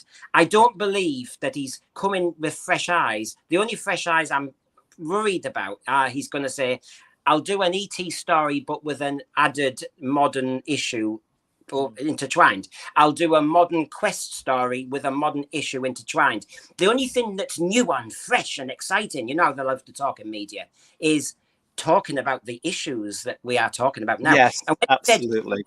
When he said Doctor Who changes when society changes, that sounds really laudable. The trouble when things change is they keep changing. So once you've destroyed Davros, once you've destroyed characters because they don't kind of match with your kind of 2023 sensitivity, thank God the program still survives up to 2027, 28, and things have changed again. We have killed a character off. You can't go back and say, now he's back in the wheelchair because now we're all with it again. You've wrecked it. Well, you'd be surprised what happened to the Master. The Master got killed every other week in the 80s, and he came back every other story. So if they can do it as a sci-fi, hopefully they can. Someone with sense will bring him back and forget about it. Well, you can't. Brendan's right. What they've done here now is he's basically said, he's put his foot down, especially on his social media after Friday as well, in retaliation and reaction to what fans have asked him, and they've been very polite on the most part. That from what I can see, the fans. He said, "No, this is it. We were uncomfortable with this. We had an issue with this. We have changed it, whether you like it or not. This is going to be Davros moving forward." So instead of now having the traditional Davros we've got a very pissed off bank manager now looking like Davros. It's absolutely ridiculous. And also, I'm no disrespect to Mr. Bleach, who is a wonderful actor. And of course, we all know as Davros, and we like him as Davros, but he's too old for the Davros character in the continuity of the character now. Because I was always under the impression, and I don't know where I got this from, but I'm sure Davros was in his mid-20s when his accident happened, if not before. So that's the trouble. When you place where he is in the episode, they've made him, when the Dalek's been created, it's too late in the timeline for him to be that age. So it'd have to be when he was a lot younger, because I think the Dalek was created round about the time of Genesis. If you look at the first Dalek in Genesis, when he's doing the experiments with it, it wasn't that long, you know, so he's definitely the wrong age, but it's the wrong time period, if that makes sense. It's just a shame for me that he had the opportunity to bring fandom back after 4.5 very divisive, nasty years where everybody's on one side or another with only a few in the middle. And those few in the middle are keeping quiet because they can't be seen either way, or they don't want to be seen either way, or they're just not interested. And that's absolutely fine. But it's a shame that in the 60th anniversary year, he didn't come along to this and say, right, I'm going to bring fandom back together, because they know the problems, because they're seeing it again. They're creating more. And that's what gets me. He's created more problems before the blooming thing returns. And it is all this. I mean, it's like what Ian was saying there. You know, it's a case that these are problematic. And that brought me to a new quiz, because it got me thinking, this whole thing. And this, I thought, oh, let's have a little bit of a quiz then, shall we?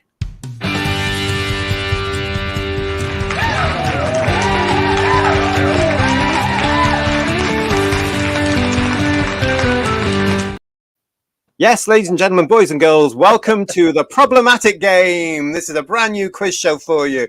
Right, okay, so everybody, everybody in the chat, fingers on the buzzers. Panel, fingers on the buzzers, right? What's going to happen now is you are going to be getting hints of some pictures of items from Doctor Who's 60-year history, which could be problematic now in 2023, 24, 25, Doctor Who. Are you ready, panel? Yes. Yep. Fingers on the buttons. Who's this?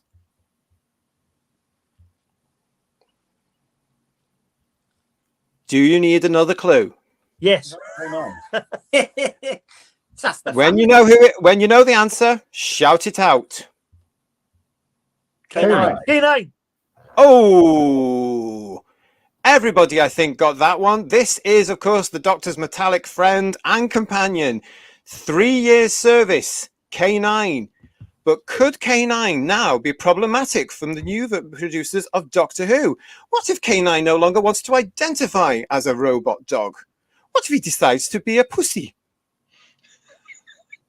What? Well, he's got a gun, hasn't he? So it's technically a dangerous dog. So, you know, they're very much out of vogue, aren't they? Yep. So what? This is the thing. Could K9 be problematic for the this version? I don't know. It's worth waiting to find out. Panel, are you ready for number 2? What could be problematic on this? A police box. TARDIS. Correct. Paul, you get 1 billion points. So why could the police box be problematic? Association with the police. Patrician, yeah. It's all wrong, isn't it? We can't link to authority. It's all a free for all now. Exactly that. Yes, Paul, you get 1 billion points. Time Muller, you're getting 500 million points. Instead, would that be okay? Yeah, that's fine. So you've got that there. You can only go in a police box if you kneel. JT, have you got a scoreboard? I like scoreboards. Have you got a scoreboard? I haven't got a scoreboard. No, oh, come on. It's just for fun. It's just for fun. No. Is it? So next, boys and girls, ladies and gentlemen, on the problematic game. What could now be problematic? Fingers on buzzers. Cybermen. Hair dryers. Yes, why on earth could the Cybermen be problematic to the latest production team of our beloved show? Because they should be cyber people. Correct, Phil. That's 500 million points to you. Well done. Phil is in the game, everybody. Phil is in the game. Yes. Kirsty, you're doing well. I can see that there. Scottish Davros is liking it as well. Thank you very much for that. Yeah, that's great. That's good. Yeah. This was all stuff that occurred to me as I started thinking about this, and it really was going down the black hole. I was thinking, oh my God, cancel the show. Ah! That's why he's turning it into a soap opera. Okay, so who are these people? Oh, the Verboids. Why are they problematic? Because they look like female genitalia. Not the answer I was going for, because I'm not really familiar with that part of life, I have to admit. No. Well, So according to Clayton Hickman, that's why they got into trouble when they put it up in W.H. Smith. So there you are. well, it's true. And Phil, do you remember the story John Nathan Turner told us? Were you there when he told us that story about that and how he laughed? Anyway, never mind. No, he wasn't at that one. All right, he was probably drunk in a corner. Anyway, yes, these are the Vervoids from 1986 Trial of a Time Lord. Terror of the Vervoids. Why are they problematic? Who wants 1,000 billion points? Vegetarians.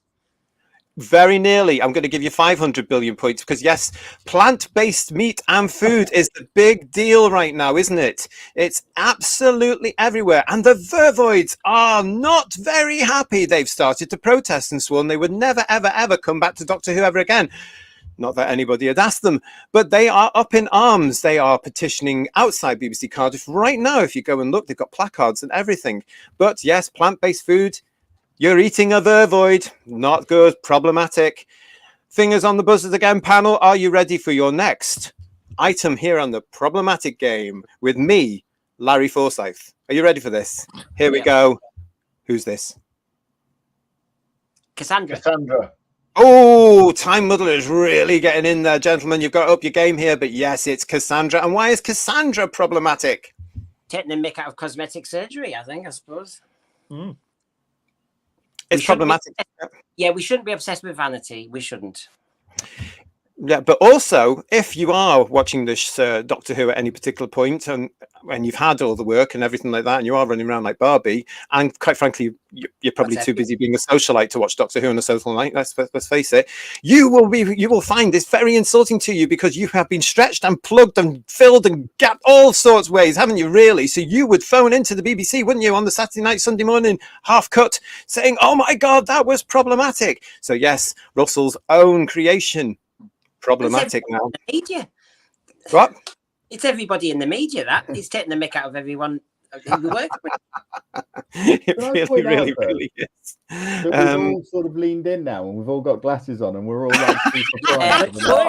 Hey, what? So we are off like this, and now it's like, come on, Justin.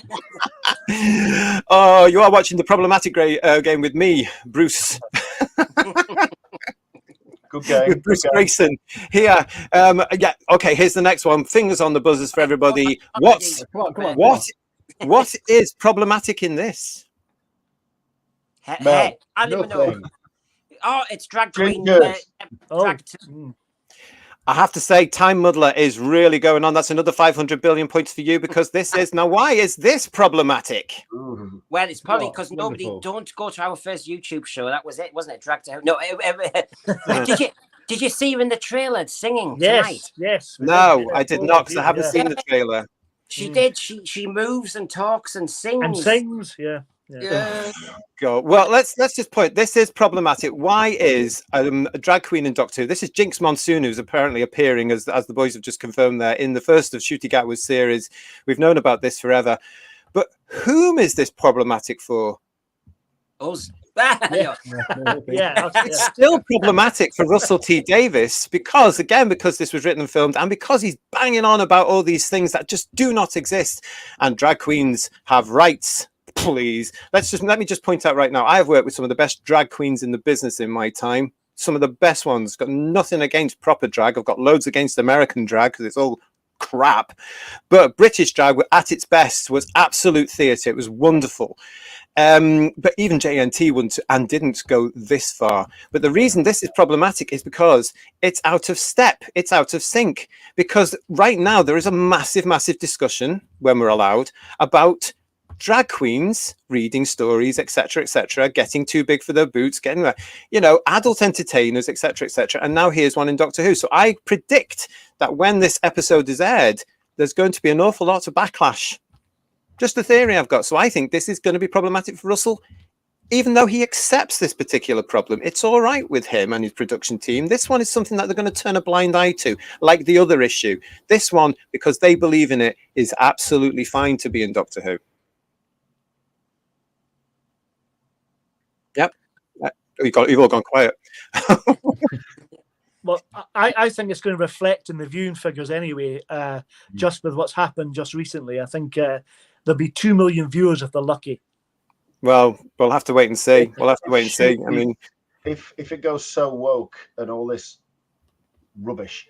If Shooty's first series dies on its arse, then it wouldn't take much for Disney to pull their funding, and they will panic at the BBC. And RTD's stock will hit the floor, and he'll be out. Absolutely. And that's the only thing that he'll have tied to his name: failure. Joining us now, all the way from Australia, is our friend Java Bean. It's Michael. He's going to join us now for the last couple of rounds here on the Problematic Game. Hello. Oh, g'day, guys. Oh, sorry, I was just reading the Star Beast because we're not allowed to watch it here. So is it any good? It's good. Yeah, it's good. Good. Yeah, Good. Not bad. Yeah. Tom's back. The fourth Doctor's back. Oh, fantastic. Yeah, good. Brilliant. Yeah. It's lovely to see you. How are you? Hi, guys. Nice to meet you, third Doctor. You are just joining us in the middle of the Problematic Game. Sorry, I was trying to. I didn't want to interrupt the flow. So. No, I'm delighted because you can actually join in on this one. Get your fingers on the buzzer, madam. Oh, excuse me? Yes, because why? Party's picking up, guys. Here we go. Who is this, and why is it problematic? Oh, okay. Oh, it's the three of them. all the showrunners. Christian. Yeah. Oh dear. Oh dear. And they sang happy birthday today as well, didn't they? Russell T Davis's other hand. And oh dear, that's problematic. And why are they problematic, guys? Why are they problematic? Because Chris Chibnall's in it. Have you been watching for the last 20 years? No. Yeah. That's exactly the point I'm getting at, Michael. Never, in my estimation now, never, ever, ever let an alleged fan take on the show they are the alleged fan of, because it's been incredible, hasn't it? I mean, come on. The first few years, I actually quite enjoyed some of Moffat's.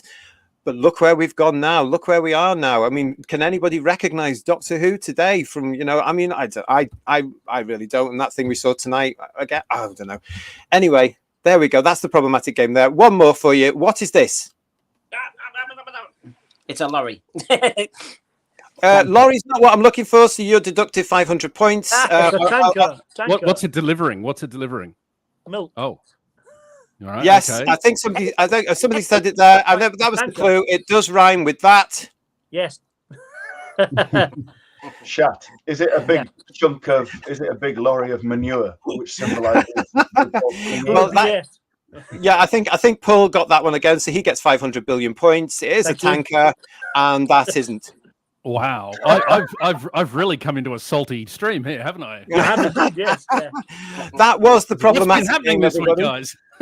We should have a kind of red triangle in the corner like Channel 5 used to do. Yeah. Oh, dear. That was the problematic game. My assistant here, Zippy, where are you? I'm here, Justin. I'm here. Yeah, look, it's me. You updated that, didn't you? You got the scores there. So let's have a look at the scores on Zippy's doors. Oh, goody. This was Phil got 500 billion points. Paul Murray got 26 million zillion billion points. Time Muddler Brendan got 5 billion trillion dillion billion zillion points. Michael got nothing. And third Doctor Ian got 50 points. So there we go. Yeah! All fair and lovely. And that was the problematic game.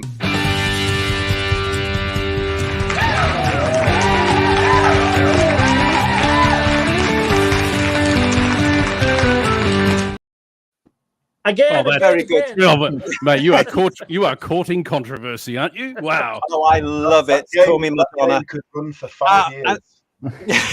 If you thought that was funny, we can exclusively reveal here on Who's Views that the new designs for Davros have actually been unveiled this week. Oh dear. Design 1, which actually I believe the new production team are really swinging to, Madam Matron. But then there is also mum. It looks like Zelda from Terrorhawks. And then there's this one as well. Good Lord. Barbara Carlton. No, she had taste. So which one will they go with? We will soon be finding out when Davros returns in the BBC Studios and Badwell production of our alleged Doctor Who. Thank you so much for the two fans that gave me those creations there, because they were by fans, and it shows you that we can still laugh even when everything's going down the toilet, because I think those designs there are absolutely fantastic. So congratulations to the fans that put those together. Davros is like a new Avenger. It's like in that first one. It looks like an old Avenger, mate. There's nothing new about it. What exciting times we live in, huh?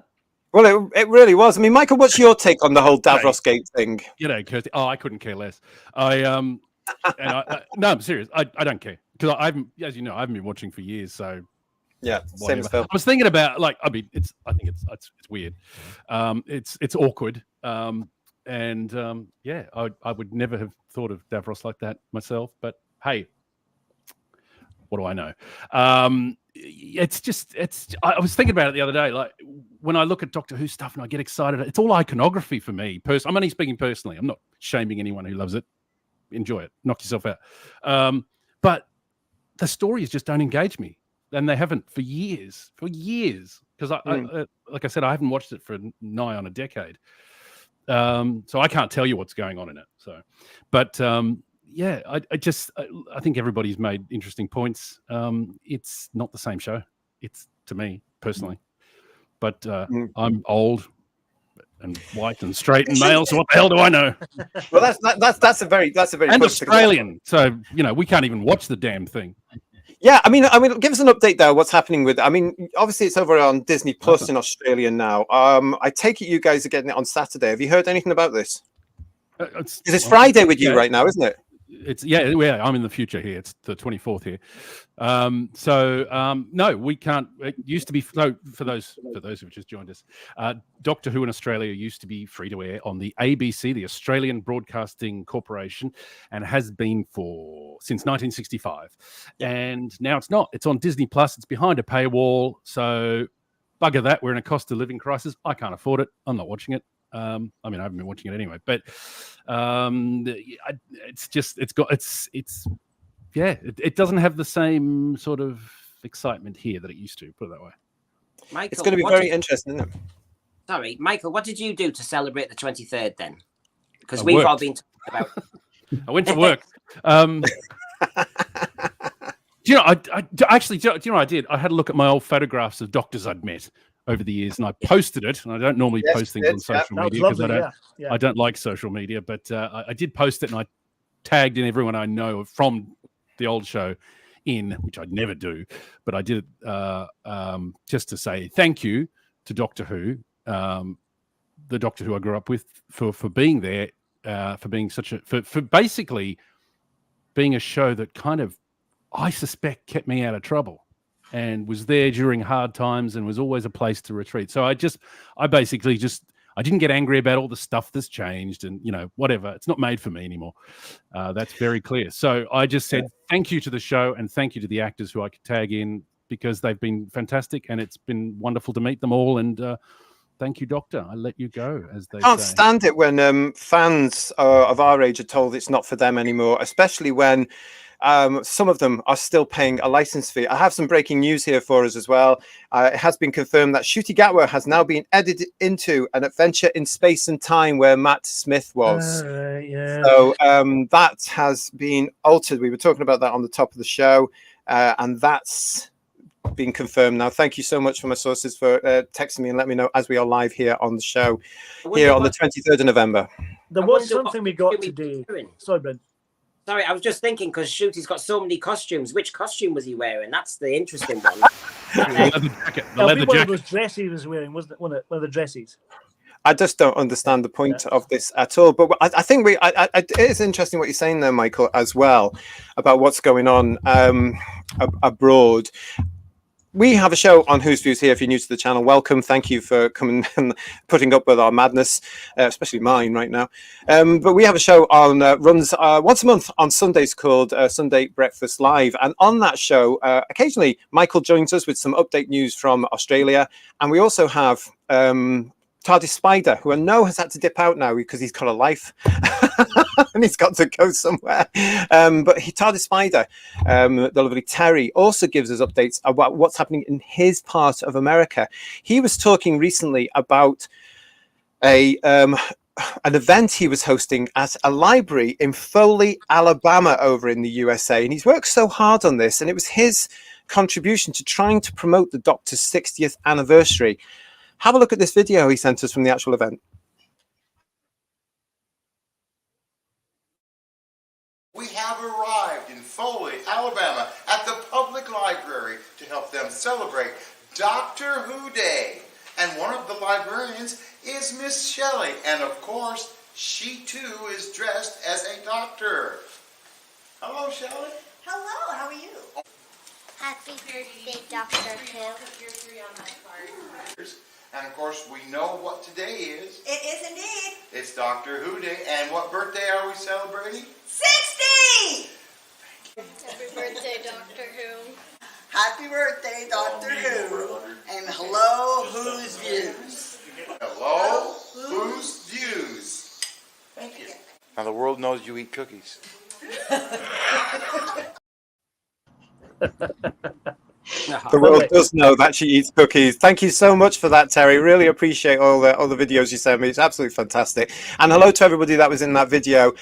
Yeah, I mean, it's great to see that, you know, the fans have to do some of the stuff here. And it must be really, really frustrating for our fellow fans outside the UK and Ireland who now have to pay for the Disney Channel to get this, especially down in Australia as well, where it's been running like the BBC for all these years.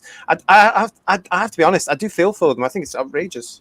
Interestingly enough, there is an event today in Australia at the University of Queensland, and there's a Zoom link to anyone who wants to watch it that's public.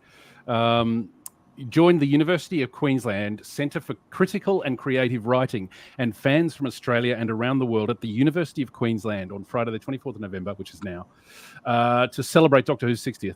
A half-day symposium includes a series of lightning talks. What's a lightning talk? I think it's oh, okay. Daleks episode. Doctor Who, wait for 60 years. Next. Like the Daleks episode. On aspects. Oh, yeah, how was that? Oh, we loved it. Oh, did I miss that? Okay. Yeah, you didn't miss much, honestly. That's something else I can't watch. Yeah. Phil's 9-year-old son loved it, Michael. Cool. Yes. Good loved it. Good fan. Well done. Good on yeah, Ted. so lightning talks on aspects of Doctor Who at a special guest appearance from Mark Strickson. Oh, he's in town. Talking about Mark. Yeah, g'day, Mark. Lovely guy too. G'day. Yeah, and about the career and the intersection of popular culture and academia. So this looks like it's public. I'll put it in the private chat, JT, if you want to share it.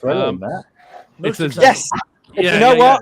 That would be problematic because that would that would be me using a plane for my own sum. I'm all for it. I don't give a toss, quite frankly. I'm like Joan Collins. I'll do anything for money. So yes. I am half tempted to go and have a look, but I've got to find parking and all. I can't be bothered. But yeah, it's in the private chat if you want to share. It's up to you. But that's on in probably half an hour. So. Oh, that's exciting. Well, that's interesting, though. It's nice. But again, it's just, I don't know. 1983 was the best anniversary year ever, everybody who viewers. I can guarantee that if you weren't there, tough, as Russell T. Davies would say, because it was. You can't beat it. We had this 20th anniversary season. We had a 20th anniversary special. We had a huge convention. We had albums. We had books. We had TV appearances on practically everything that the BBC would produce. Good quality entertainment back then. We had a producer that actually seemed to like us. We had actors that liked us. It was just a brilliant, glorious time. This year really has been a damp squid, and we haven't even got to the alleged specials yet. Talking of which, so the reviews are out for the professional reviews, he says. They are out, and they have been for the last couple of days. Now, of course, they were all at a press launch recently, where they lots of drinky poos, everything like that, everything the press actually love, goodie bags probably as well, with key rings and all the crap they can't sell in Forbidden Planet. But you know, that was being all that, so they went along, and they've actually come out now. And of course, it's what you would expect. It's the usual stuff that we get to see for the Marvel films now, except for one, and it was this one from BBC Culture.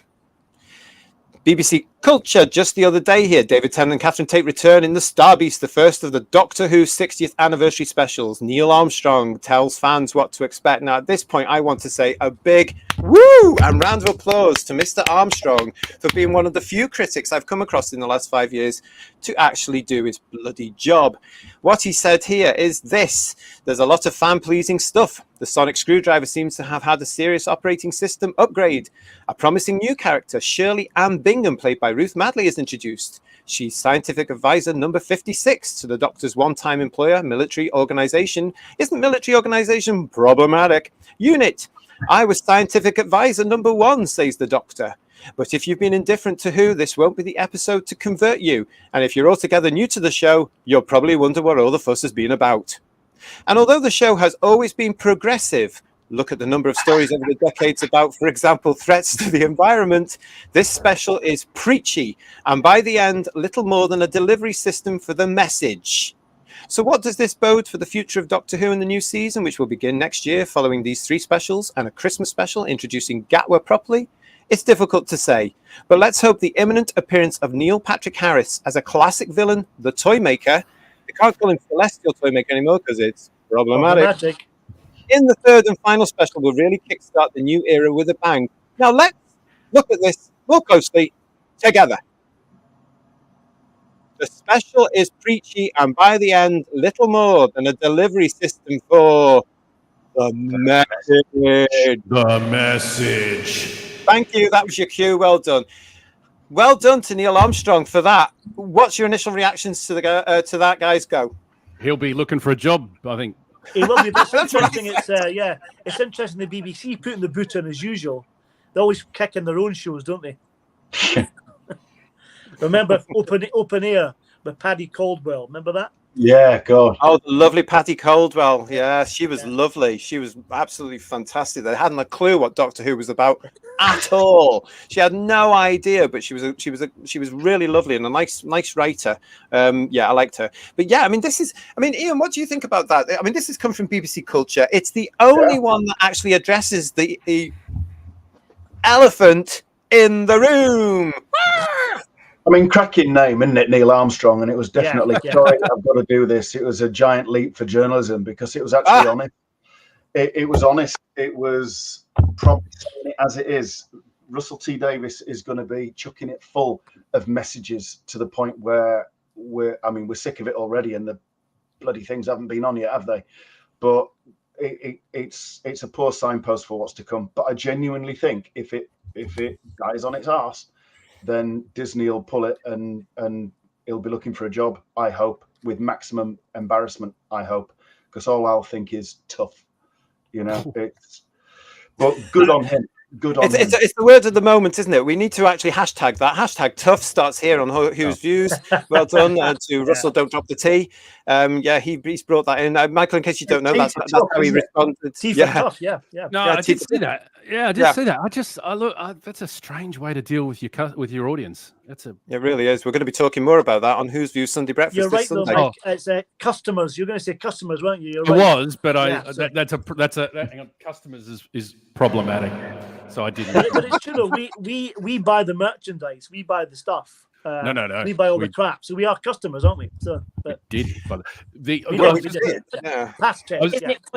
Isn't it funny from RTD, who only when he was explaining on Unleashed why he changed Davros, the fear of offence, and yet he's happy to offend. Yeah. Yes. We don't want to offend. No. It's about offending the right people. That's correct. This is it. Yeah. And so I think my job tonight is just double standard, point out number 1, number 2, number 3, number 4. I think I've got to number 4 now on RTD on double standards. Yes, I think you have actually, and keep them coming because it is. But as I keep saying here, when you are that hard left as they are now, that's all you're going to get, and they do contradict themselves, contrary. But it's part of this thing. We are the wrong type of person. Yeah. We're the ones that need to be educated. We're the ones that we're on the wrong side of history. How many of you have seen that over the last 5 years? We're on the wrong side of history. Oh, well, I am absolutely. I can't stand disabled people. I've got a real problem with them, I know, really, They're problematic. I've always had a problem with disabled people. Yeah. It's funny how but everything to them is problematic. That was a joke, by the way. I've got a lot of friends my wife has a chronic illness, so I'm not, that was a joke. Okay. Yeah, Scottish Davros is saying here what we're all saying. Russell, you're a plonker. He loves that one. Go on, Brendan. Yeah, and go on to a Scottish plonker. I haven't done that in you. Sorry. Scottish Davros has done a very long YouTube piece. Please, everyone, go and have a look at it because, to be quite honest, he should be allowed a voice and listen to him. Never mind RTD, able-bodied Joe, but I just think he's trying to he's trying to do something with the program. I think he's lost the plot regarding, unless, and the only thing I'll give to him is because you showed me that January article, JT, when he said, diversity and everything, writers shouldn't do that. Yeah, January this year as well. Yeah.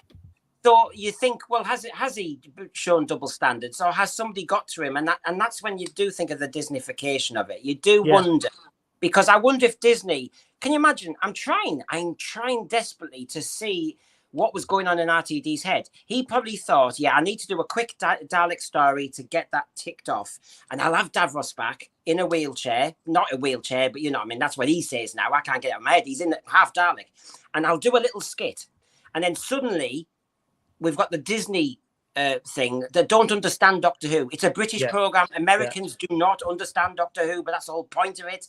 And they're going, what's this? And of course, they don't listen to the legacy and the understanding of that whole hinterland of the program, and they just say that looks as though he's in a wheelchair, and that's the end of that. So in one version, you wonder whether RTD is kind of being called out, which is you can't do that. We can't accept that, and we've got our name on this too. And suddenly he's kind of walked into a car crash. And of course, RTD is a good salesman in one way, in that he always, once he's made a decision, he goes full pelt.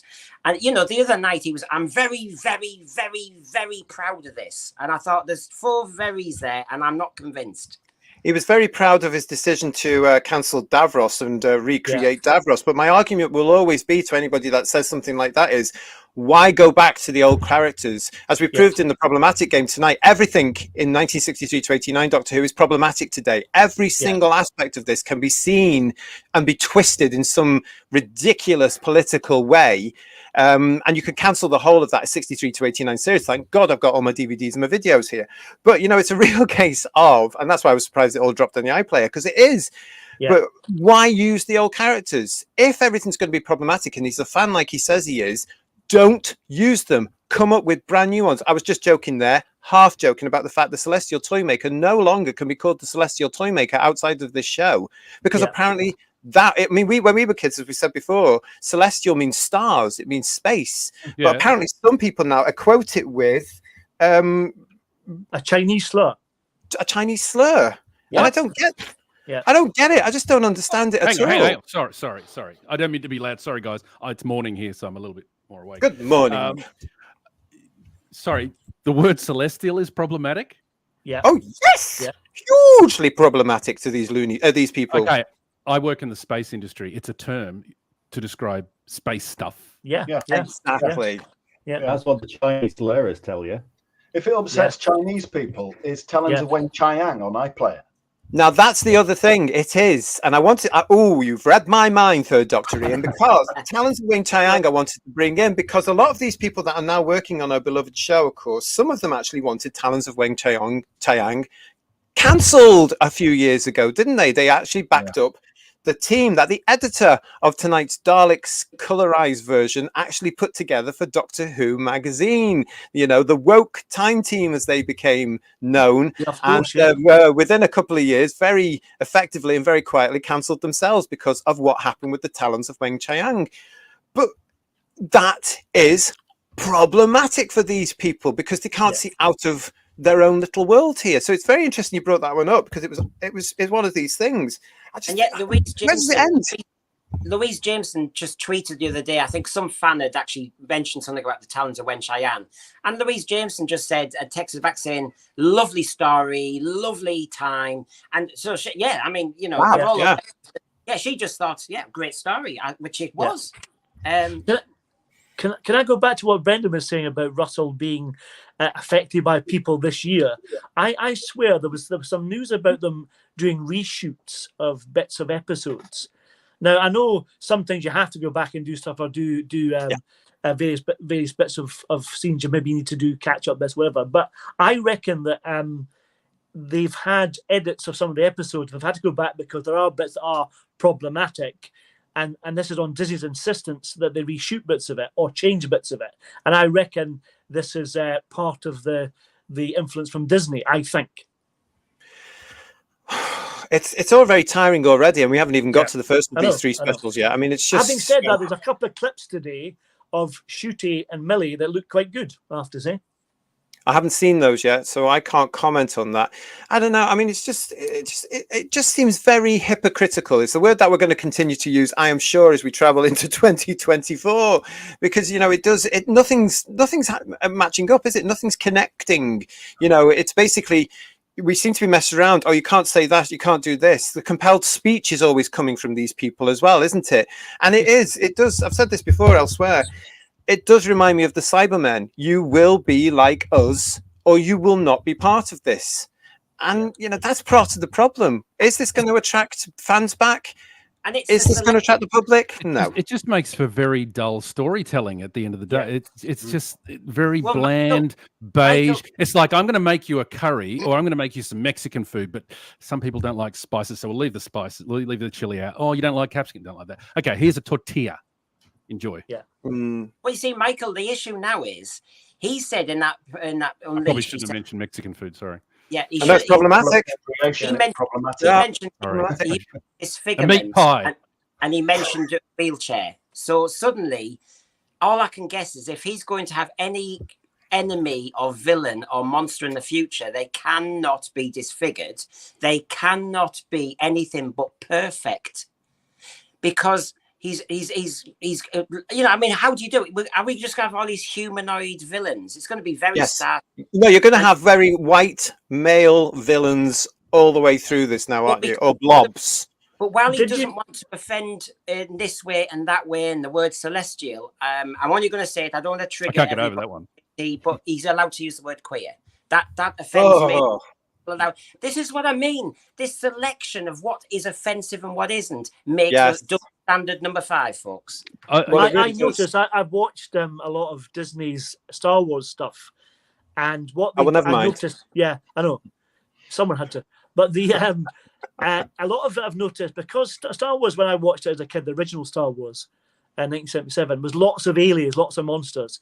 In a lot of the Star Wars series, there's lots of human characters, not many aliens. And that's very bland, very boring. And that's the way Who's going to be, I reckon. Exactly the same as that. Yeah, I totally agree with it. Again, that was it. Yeah. I'll play devil's advocate. Jesse's going to hate this. But like, I do understand what he's saying, that historically there have been tropes of, villains depicted with disabilities and all that sort of stuff. And I do understand. Kids loved it. I do understand his point. Understand his point. But as you said, it just comes back to, well, then don't use it. Don't go back and use them. Just leave the past alone. Just stop giving. Why do these? This is why fans shouldn't be allowed to run the show, because they have to insist on going back to the shows that they grew up with, bringing them into the future and ruining them. Absolutely ruined. There's only a few they've got right. The Daleks they've not really got right, in my opinion. Davros, I think they did get right. Ironically, because he was absolutely terrifying with Julian Bleach playing him with that lovely way there. Yeah, it's great. The Cybermen, they didn't get right, in my opinion, because they were just metal loonies. They weren't Cybermen. Yeah, they were creaking. They had all that. I mean, come on, give me Earthshock any day, for crying out loud. The Sontarans.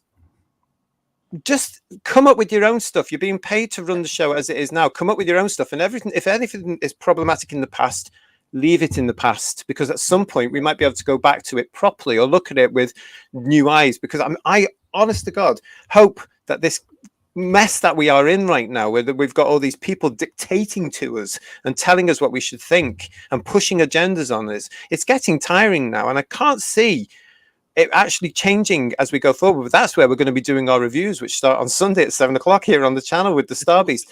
There was something else coming up today as well that I don't know if you saw this, guys, but this, Brendan, tied in with something you've just mentioned there, because I hate the Q word as well. It's still a homophobic slur. I don't care what the TQI mentality is and what that cult says. It's a homophobic slur. I've got no voice. What happened today that really I was really sort of about was that, again, the clique have been rewarded, and we've got Crystal Meth, Tyrell Charles, and somebody I don't want to mention at all, doing an official podcast after the broadcast of the Star Beast on Saturday night. Now, I don't want to publicize this in any way, shape, or form, because I don't like one of the particular writers and her particular point of view when it comes to same-sex attracted men and women. But that's allowed. And it just seems to me now as well that transphobia is trumping homophobia. So you can be homophobic as much as you want to be, but you can't be transphobic. And yet look at the amount of gay people working on this, our beloved show right now, who are turning a blind eye to this. And yet if you're Gareth Roberts, you got cancelled very quickly, didn't you? Yeah. Poor old Gareth, I say. Absolutely shocking. Double standards again. You know, I think the podcast is going to be heavily biased towards the positives of everything in the show. So there'll be no criticism. Especially one particular character, let's face it. Yeah. Which is why this other one's there as well. But I've got no time for this particular person, and I don't care who knows it. I will not forgive the points of view that person has had. Well, what's fascinating is, and I'll pick up on Michael's word because he's quoting RTD, when we talked about the certain tropes that aren't acceptable. But to make anybody a villain in the new series, you're going to have to make another trope. Let me think. He'll have a villain who's right-wing. Oh, is that a trope? He'll have a Trumpian trope.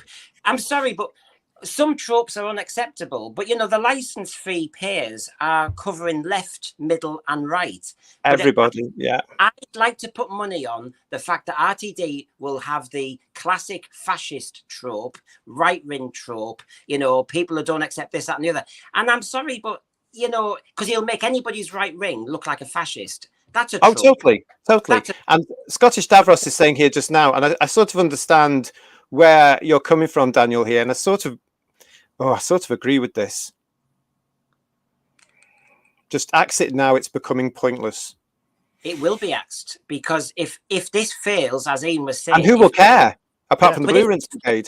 It's been failing, obviously, under the whole Jodie P, which even though she only did 3 seasons, it was about 5 years, wasn't it? So 5 years plus the next 2 seasons that are already blooming written. And the BBC won't touch this with a barge pole because and if anybody in the future, if it was axed, said, I want to bring Doctor Who back, they'll say, I'm sorry, we give it a decade.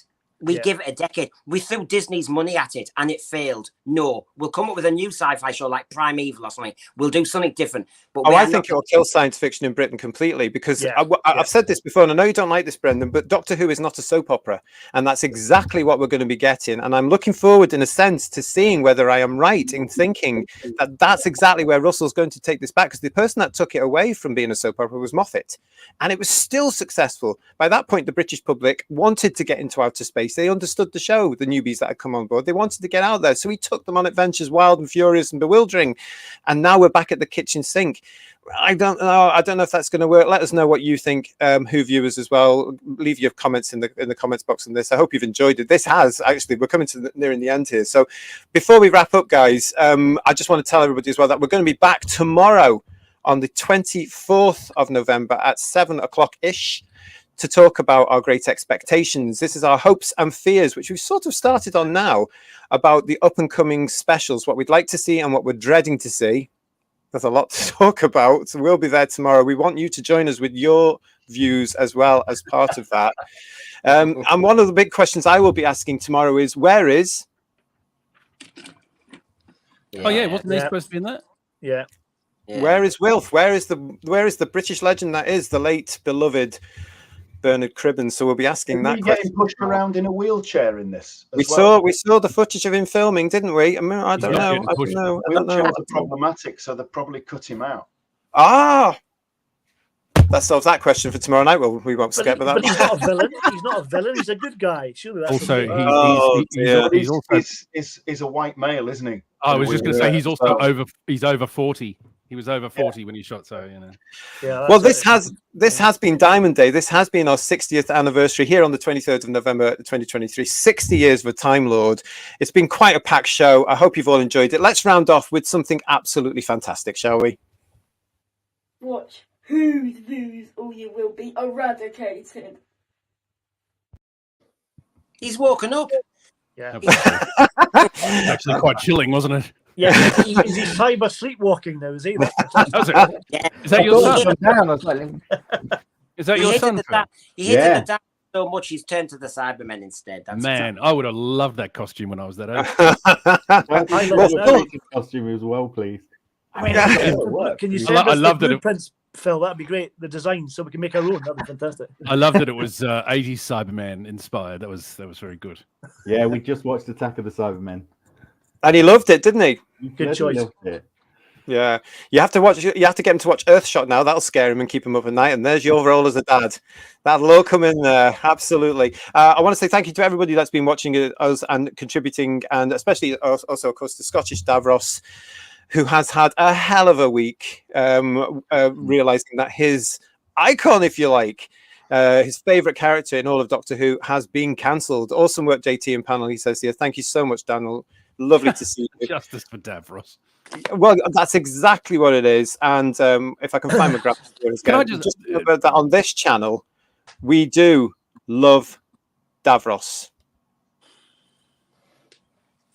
I mean, how can you cancel that? I mean, look, an awkward pause, wasn't it? But we absolutely do. We absolutely do. Yeah. Right then. So thank you to the panel for joining me, to the Whotastic panel this evening. Thank you to Paul. Thank you to Phil. Thank you to Brendan Time. Thank you to Third Doctor Ian, and thank you to Michael joining us live all the way from breakfast time over in Australia. Also, thank you for Kirsty. She was on earlier as well. Thank you to TARDIS Spider for sending us that lovely report over from wherever it was in America. Alabama, was it? Somewhere bizarre. So we've got all that coming up. We will be back tomorrow live on Who's Views. Please, if you want to, because, yeah, I think this is where we'll see how many people agree with us and how many people won't agree with us. Like and subscribe and join us as we start moving towards... Oh, God, the enthusiasm is just soaked out of me there. The Tenant special. I can't wait to hear your reviews. That's going to be what I'm watching. Do you know what? I'm going to be honest. I'm trying to keep it up on my... I have done for a year. As you guys know, I've tried to keep it up on my for a year. But this week has been really difficult for me to get through. I think, like with a lot of fans. And I'm going to go and I'm going to watch this with my family on Saturday night. And I'm going to watch it. I'm going to take my notes. And we will be back on Sunday, where we all are going to be very honest. And we're going to say what we thought of the Star Beast. That's the first of 3 of our Who's Views reviews on these brand new episodes. I'm excited about this show because we've never done reviews on brand new things, really. I'm not including that thing, Destination Skaro. But this will we've got a lot of media coming up. I'll tell you what I'm most excited about, JT. Mad Max trailer at the end of the month. He had to get that in. He's been trying to get me to do this for ages. He had to get that one in. But anyway, let's see if there's any more comments here for us before we leave. Saturday. Kirsty's excited about it. That's brilliant. Good for you. She'll be joining us, hopefully, if her internet works, to give us her review. So until we see you tomorrow, hopefully, with great expectations, please join us. Thanks to the panel, and we shall see you very soon. Thanks, guys. Thank you very much, everybody. Bye-bye. Bye-bye, everyone. Bye-bye. Bye-bye.